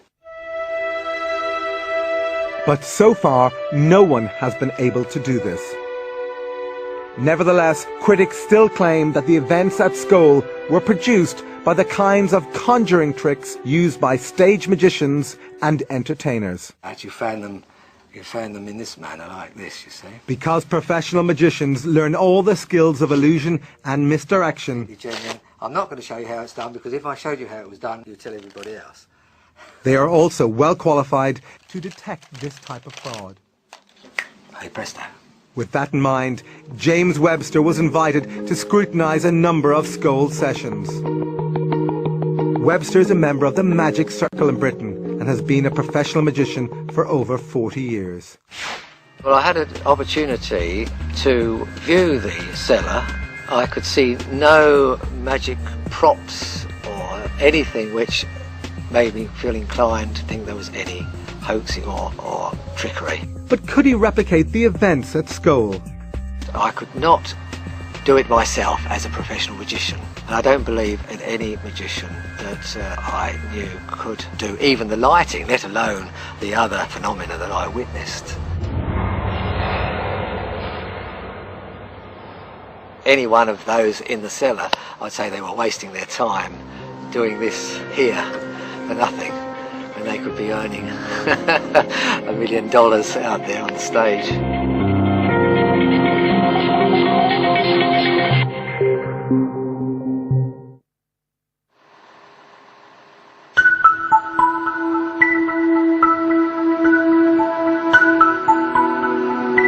In 1999, after an exhaustive 2-year investigation, the investigators published their conclusions in the SPR's official proceedings. They were looking for evidence of a hoax. They sifted evidence for signs of fakery. But did they find it? If you take all the phenomena within the whole of the Skoll experiment over 2 years while we were there, I would say that the possibility of fraud and faking was nil.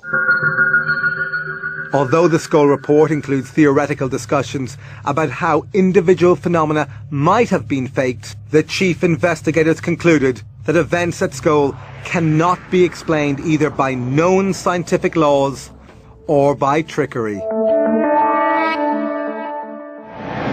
But psychology professor Chris French, the co-editor of Skeptic magazine, remains unconvinced. There's lots of claimed evidence for life after death, coming from lots of different sources. The debate should be about the quality of the evidence. At the moment, on the basis of the available evidence, I'm not at all convinced that there is such a thing as life after death.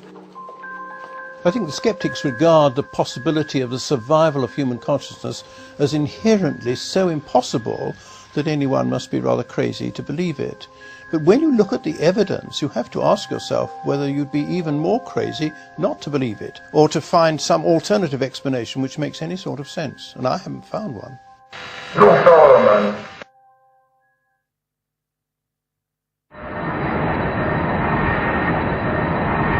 News of the amazing events at Skoll spread around the world. In 1997, they were invited to hold sessions in 4 European countries and the United States. Some of the most successful sessions occurred in the Los Angeles home of Brian Hurst. We wanted to see whether it could also take place so many thousands of miles away from Skoll, here in Southern California. Hurst's converted garage was the venue for 8 sessions. As many as 30 people attended each one. Oh, hi! Hello, Cynthia. Hi, nice to see you. Great. Before each session, investigators carefully inspected the room. Many people went in at different times before the sessions and there was no paraphernalia, there was nothing hidden there at all. Despite being interviewed a decade after the skull experiment, these witnesses are still profoundly moved by what they saw. There was so much phenomena going on. It was really overwhelming. As with most sessions, visitors began by sitting quietly in total darkness. Then they started hearing the voices of the spirit team speaking through the mediums. Be quiet, be quiet, be quiet. Marie. Then the darkened room burst into life. Isn't that cool? Look at that. That is awesome. Wow. It's like a firefly. Like fireworks! Wow! And then it would go up to the rafters of the garage and come down and thunk hard like a big rock hitting the table and then disappear. Just gone through the table. As well as these amazing balls of light, furniture in the room began to move. We had a table in the center of the room that had crystals on it. It's moving. The table is indeed levitating. The table levitated, was turned on its side, and began to spin very rapidly. The crystals never fell off.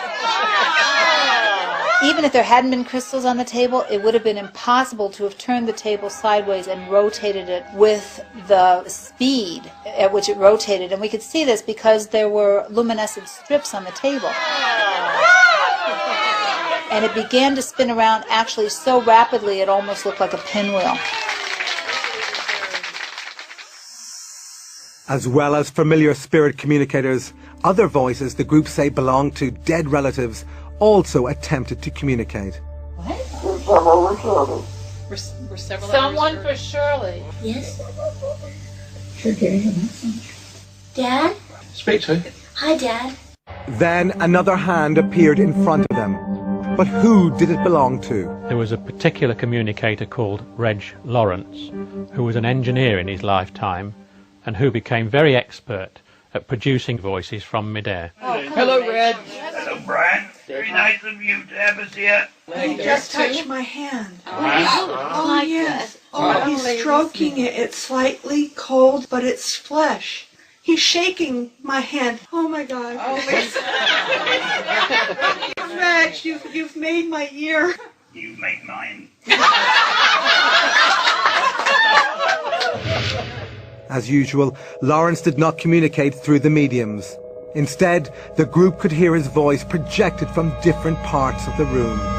Some of the voices were moving around the room, even high up in the rafter area, that somebody would have had to climb up on a ladder to get up there, and there's no way that was happening.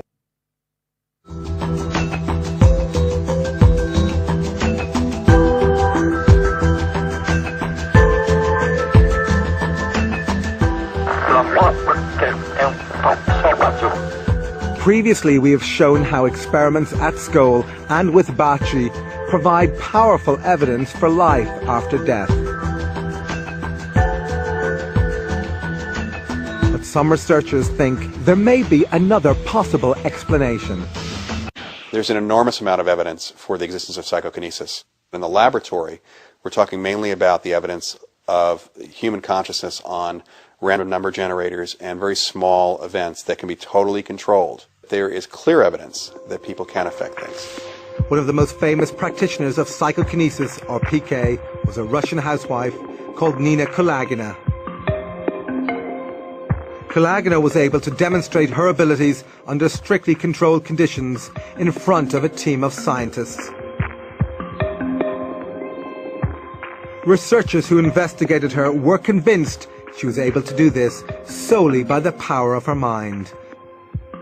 So could the Skull Group and their visitors unwittingly have created some or all of the phenomena using mind over matter? As an explanation, although it's not more than just simply a label to it, this is psychokinesis in physical mediumship. Whether it is a spirit working through someone, a spirit acting directly on an object, or the medium's mind causing the things to move. Say there were real mind over matter effects going on as opposed to conjuring tricks. Then how do we know they were coming from the minds of the disembodied people rather than from the minds of the mediums who were sitting in the room? There is no definitive answer to this question. But the theory that these phenomena were due solely to psychokinesis from the living seems improbable, since PK produced in laboratories tends to be weak. Therefore, mind over matter from the living is unlikely to explain the huge range of phenomena featured in this film.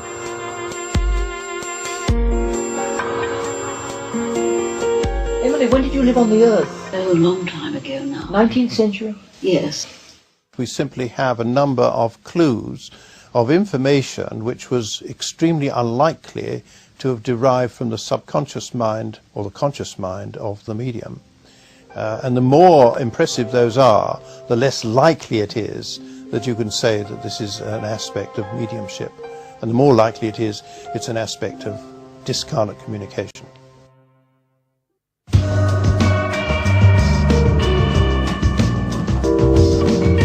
Previously, we travelled with the Skull Group to Italy, where they first met with Marcello Bacci. They say they were able to talk to the spirits via his radio. Come on, who's this? Come on, I'm here.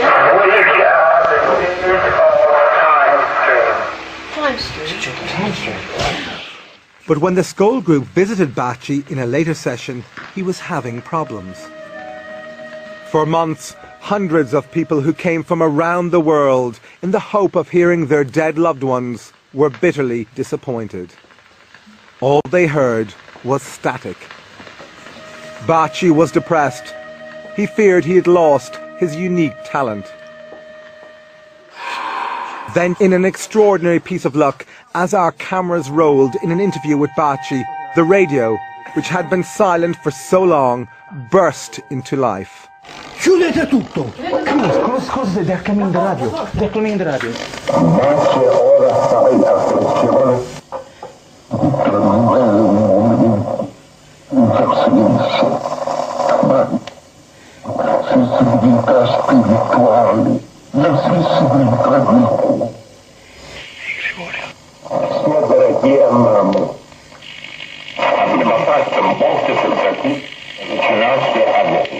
Grazie Gregorio, però ci sono, vi prego, stasera sapete.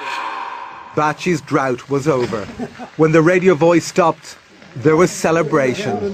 Mamma mia, mamma mia che gli hanno detto. Bacci felt he'd regained his ability to communicate with the spirits.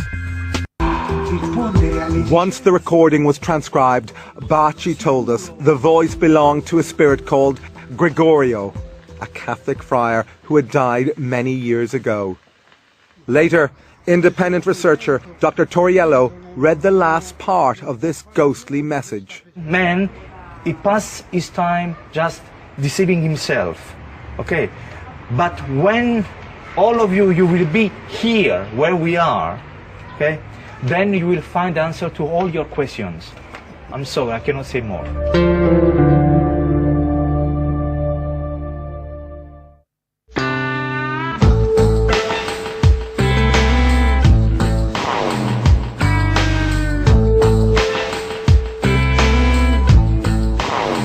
Despite the evidence from Skull and Bacci, most scientists still refuse to even consider the possibility that consciousness might survive death. Dr. Rupert Sheldrake, the internationally renowned biologist and Skull investigator, offers an explanation. There's a dominant materialism in science that grew up in the 19th century. It's become part of the culture of science, but it's really a dogmatic belief system rather than a testable theory. What this means is that scientists have become completely focused on the things they can both measure and replicate in labs. Within science, based on a materialist point of view, the mind is the brain. So anything that suggests the mind might be more than the brain goes against the theory, and therefore most scientists don't want to know about it. Another prominent scientist not convinced that consciousness is solely the result of brain activity is Dr. Charles Tart. But that's just a small part of the spectrum.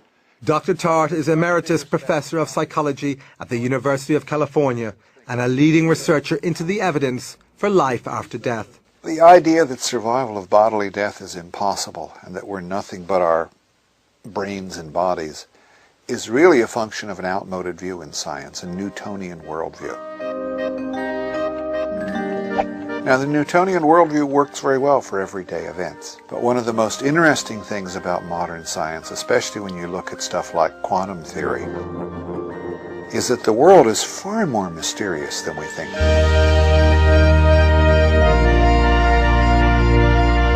And we now have experimental evidence of what Einstein called spooky action at a distance, that we can instantaneously affect something in a distant part of the universe. That's really wild. If consciousness has any of the qualities of this quantum level of existence, then phenomena like survival of bodily death are probably not so mysterious after all.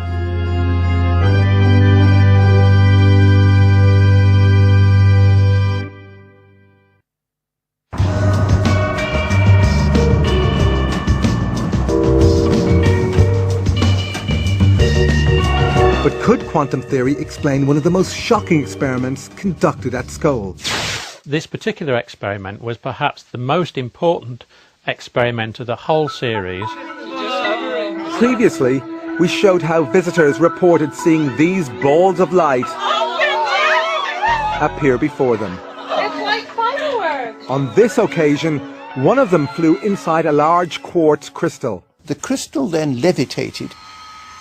We could see it glowing, and then descended into a Pyrex bowl.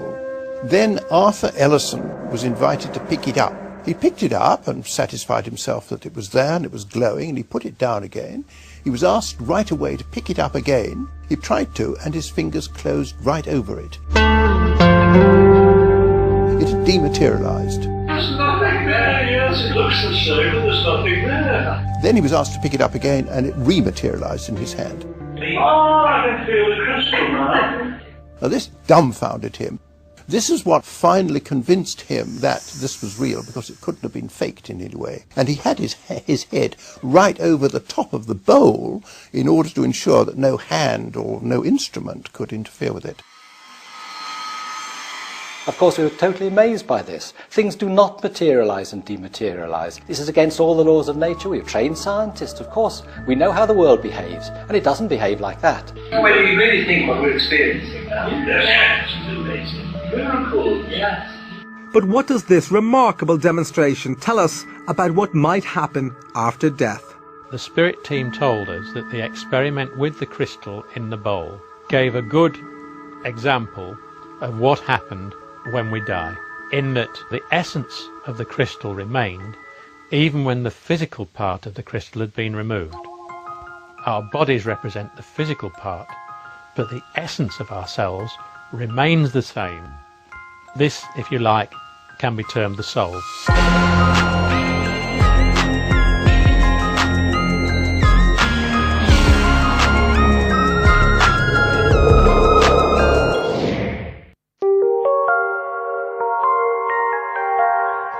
Well, I don't particularly want to have anything other than pure death, and I would rather not believe in survival, but I find it impossible to be intellectually honest and not believe in survival.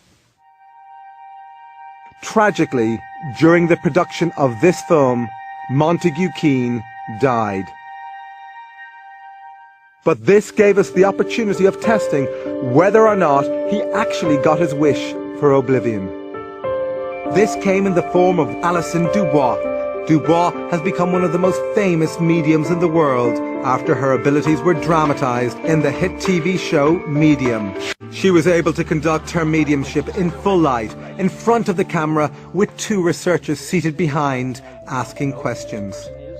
Do you have any idea who this person is? Dubois wasn't given any information about Keen. The only thing she was told was the first name of Keen's widow, Veronica. The fact that he gets to still be here around the people he loves is huge to him. Although many of Dubois' statements were vague, some were astonishingly accurate. He went down at a podium, or no.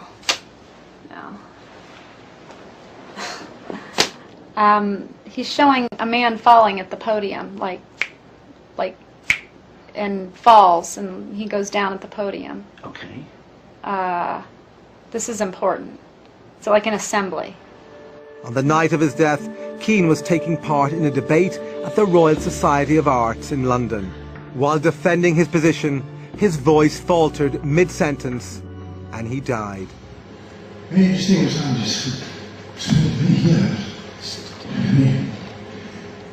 Take a rest. No, that I don't even know what it means. I mean, he's making me feel like either he had a heart attack or his breath was taken from him, but he's showing him knees buckling and going down. Is there a doctor in the house? People jumping up, like everybody rising. He goes down and they go up. Right. Also, there would have been like a banner announcement or a banner hanging of what this conference was or whatever it was. He's kind of laughing and he's like, way to go out, you know, like way to leave this world, you know, right there and then. Dubois stated that Keane is now as interested in communicating with the living as he once was in talking to the dead. To try and understand better, like to understand the other side, what you guys are seeing that's right and what's not right, and almost to like try and help make that clearer.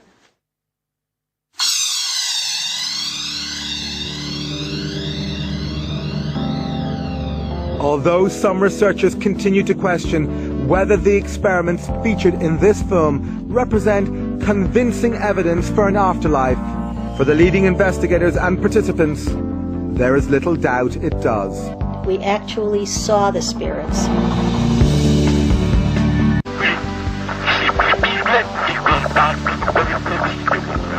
Emily, when did you live on the Earth? Oh, a long time ago now. 19th century? Yes. Come on here.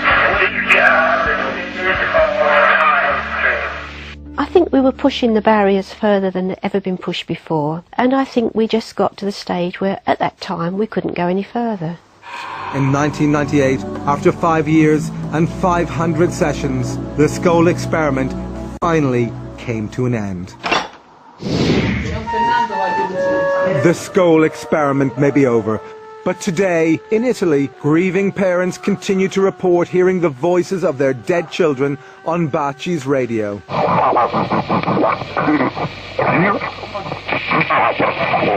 But the debate about the authenticity and significance of this evidence continues to rage. Now, according to science, when you physically die and when your brain stops functioning, that is it. That is the end. The experiences that I've had have convinced me that it is very difficult to explain any of these things by an alternative explanation to that of survival. You're not going to win everybody. I mean, you're not going to be able to ever have everybody believe that there's another side. That's just not going to happen. I hope the significance of those experiments will literally be to make people think, to stop and think.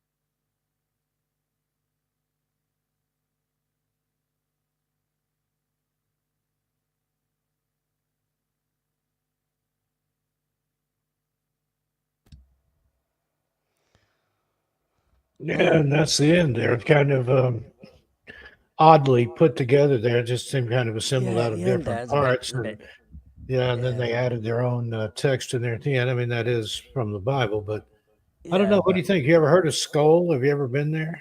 No, I've never heard of that. Do you know what it was quite intriguing, but no, I've never been there. I don't know. It looked like a lot of parlor trickery to me, like with the flying lights and the spinning table and all that. I used to do stage magic back in the day, and I never did anything like that, but I'm no magicians that could. Part that did keep saying, I think the part with the table wasn't the actual footage. I think that was a dramatic recreation, if it were, as it were, rather. I think that's what it was. Because they kept mixing the two, and you know. And the lights flying around, that looked like CGI to me. If that was actual image, it was hokum. The thing is, there's all the scientists and stuff that said they were there. I don't know. It's a crazy thing that they had a lot I to mean, do with it. I'm But like I said, I always remain Fox skeptical Mulder from anyway. the X-Files. I want to believe, but I want to believe. but they Totally. make it hard sometimes. But I don't know. The disembodied voices. Why do they always sound so? Well, apart from that woman who said, "Yeah, oh yeah, very long time." So you've been dead a long time. Oh yeah, very long time. Yeah. That woman, she sounded really like nonchalant. Anyway, And then the radio thing where it was like sound like little samples. I mean, why do I mean? I mean, let's be honest. What all ghosts don't need to sound like. Hello, I'm here. Why can't they just be like, all right, Gov, how's it going? Yeah. Like they were in life, That it seems, it always seems contrived whenever you hear these voices back. It sounds an act. The words that are used just seem to be, not how someone speaks. So yeah. And if you've ever noticed, a lot of those people that they channeled, they were, a queen or a royalty or something like that. How come there's no peasants? There's no just ordinary people. I didn't do a damn thing. I was a farmer. There was nothing outstanding about me. I've had conversations with Ted, funny enough, about this, and we were saying, whenever these mediums allegedly talk to someone from the other side, right? A lot, and they're in some place, in different part of England or whatever. They always seem to come back speaking English, and it's like, look, the chances are they would have spoken something like German, if you're talking hundreds of years ago, do you know what I mean? Because most of these spirits, when were you alive? I was, 1800s. The 19th century, the 19th century. The way the way they speak is. Would you even know what century it was currently? It always seems current as well. The language and the way they speak always seems current. Well, the only way that can be is that someone else somehow is doing those voices or whatever and projecting them through or whatever like that. There's definitely something afoot. There's definitely something awry with it. I can't work it out because Yeah. But it's fascinating to listen to and think about, but I don't think we'll ever have the whole idea of any answers. Because you could see it as like maybe you return to the quantum realms sort of thing, or just another dimension. This is the thing, because like I said, they still don't know that. They still haven't found where consciousness resides, where it begins and ends, sort of thing. Whereas they know what side of the brain is for lying, and what side of the brain is for storytelling, and all those things. Yeah.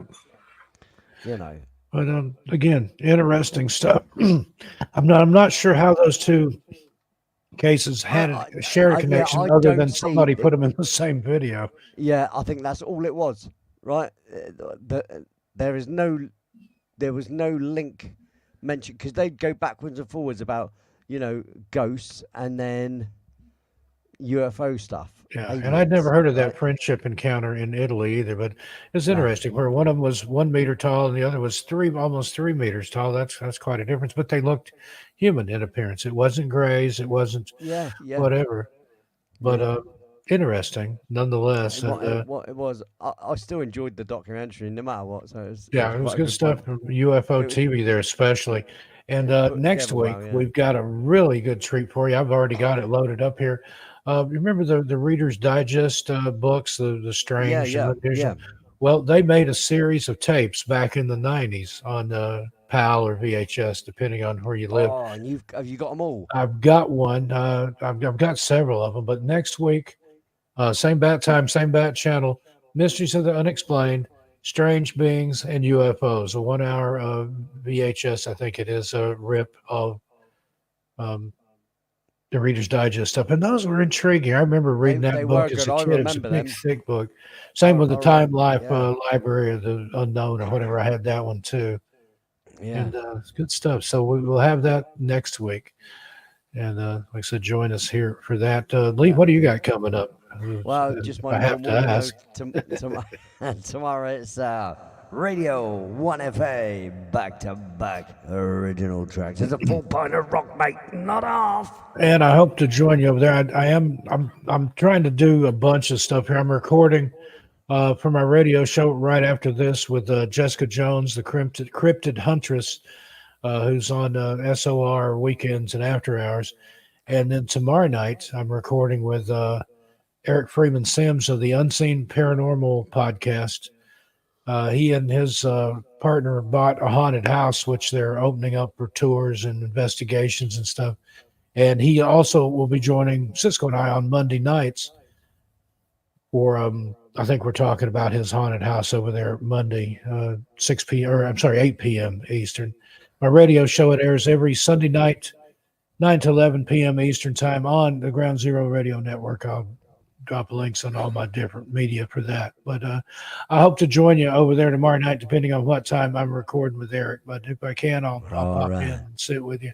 It's always lovely to see you, mate. Even when it's only my radio one anyway, so it's not like I still enjoy that, and I'm telling you, man, you ought to get your stuff on Spotify. I'll talk to you off the air about that. But what was I going to say? Anyway, the biggest production, the big thing I've got coming up is Baby Boy Stockton. 2 weeks, 5 days, if not sooner. I mean, that's at the outside. September 9th, that is 40 weeks, and they're not going to let him go a day beyond that 40 weeks. And she's getting some of the false contractions. The other night I called it the Boson Higgs, but it's the Hickson Brax or Brax Hickson or something like Braxton Hicks. Yeah, where you get the shadow, the pre-labor contractions. Yeah, I but think they go away. Whereas actually, when she goes into full labor, they won't go away. And I've downloaded a wonderful app here. Let me give them a shout out here. I didn't pay for this or anything, and it's simply called Contractions. And you hit a button every time she contracts. And then it does, when it stops and it times it and all that. We've been taking these online baby classes, and I've learned so much. Some of it's scary, mate, no, but don't read good. too much into it all, mate. Because well, they've been having babies since time immemorial, so mate, it'll be fine, mate. Midwives and all that, having them at home. I read. I was talking to a guy the other night. He has a show on the radio network that I'm on. He lives in the outback in New Zealand. I guess they call it the outback, but somewhere in New Zealand. And a big storm had washed all the roads out there. Midwife couldn't get there. He delivered the baby himself in his lounge, what they call their living room, I think, in a child's wading pool, and cut the cord and everything himself. So, it can be done. I feel much more comfortable in a hospital, in a birthing suite, and I am going to cut the cord. That's already been established, but I can't wait. Yeah, man. Like I say, it'll be fine, mate. I've had a couple of 3 of them. Yeah. I've got a background behind me here, and you can't see it, but all behind me, along the wall back there, it looks like baby warehouse in here. He's got more stuff than I do, more clothes. He's got like these, I think it's 60-gallon tubs or 60 quarts or something. But got like 180 gallons of baby clothes or something like that. But honestly, you watch how quick you go through them all. Oh yeah, right. And then you need another load because they well, grow out he's so got quick. So many hundred diapers and almost 1,000 wipes. But that'll about last maybe a month because you get one diaper changed, then he sews another one, and I mean, it's just constant payout because then eventually they're going to want other things like constant shoe changes, constant he's growth already changes got as well. 3 or 4 pairs of shoes. Those little shoes that just really yank at my heartstrings when I see them. They're about this big, and he'll outgrow those in a week. I want to get him a leather jacket and a pair of Doc Martens, but I'm going to let him get a little size on him first because he'll outgrow those. Mate, honestly, it's just a lot of things are kind of silly to bother with. It's cute and it's for the parents. I mean, he's not going to remember. It's for the parents. Here's where you for had other your people Doc when they Martens. look at him and go, "Oh, what a cute little outfit." You know Yeah. what I mean? That's when it's great. When someone comes out here, oh, and they cute. That's Yeah, but I'm yeah, really that looking forward to that spooky plucks your season. heartstrings because someone else is noticing your child, Yeah, mate. the You know, goal it's is a to nice have thing. a different outfit every day for October. I do the 31 nights of Halloween. He's going to have 31 outfits of Halloween. So, Oh, that's nuts. That's nuts. but You, you, and he's obviously only you're a gonna little. take, and obviously He's you're only gonna going to be a take baby photographs once. of your little in there, and then you see, honestly, see, it opens a whole new world, right? Yeah. Because it's like I must have thousands upon thousands of photos. I have got thousands of photos and stuff, and you get so many, you lose track of everything. Yeah, I got a new Literally. camera that I'm going to use just for him to document things. So a video camera, and Nicole and I were just talking while we were doing this show. We're going to get one of those little instant cameras, the new version of it, where you can print the pictures out of the camera. It's not like Oh a yeah, one of Polaroid. them. Yeah. It's similar. It uses the zinc. Yeah, it's like a Kodak, ink, but it's not. and it prints a little 2x3 photo stickers. So we're going to do that, and it also saves them digitally, so we can have them printed out and blown up and all that. I used to be a professional photographer, but I don't. Yeah, have I know. any Yeah, so equipment I was going to anymore, say to you, what you're not going to get yourself a really nice camera, mate, and well, I use dropped, use I your dropped baby as an excuse to get back into photography. I kind of did that with the video camera because I'm going to use that for the channel too. It's a camera on a gimbal, like what's in a drone. Yeah, I know. But It's it's a on handle. handle. It's a handle. So You can move it around. I want to buy one of them gimbals. And I'm going to use that for the lot of channels money. too. But that was the reasoning behind it. I needed it for the baby, and probably going to document the full birth, but I'll edit it for viewing on YouTube. But I can't wait, and I'm going to introduce him either on your show or Cisco's shows. Whoever has the show after he's born, the first show. Of course, he'll be on the first your show when too. you can get the baby home and that, and Yeah. settled and stuff. You know, you want to settle first. Yeah. You know. But then I'll have him on Missing Persons and Mysteries too. I'll do a live stream over there. Just do the rounds anyway, mate. Yeah, got one of those Do the rounds. snugglies where I can go and wear the baby. That's it. Just Scott's do the life, I rounds, don't mate. know if That's all he's you here gotta do. tonight, but he got us one of those off the baby registry. It's not a snuggly, but it's similar to that.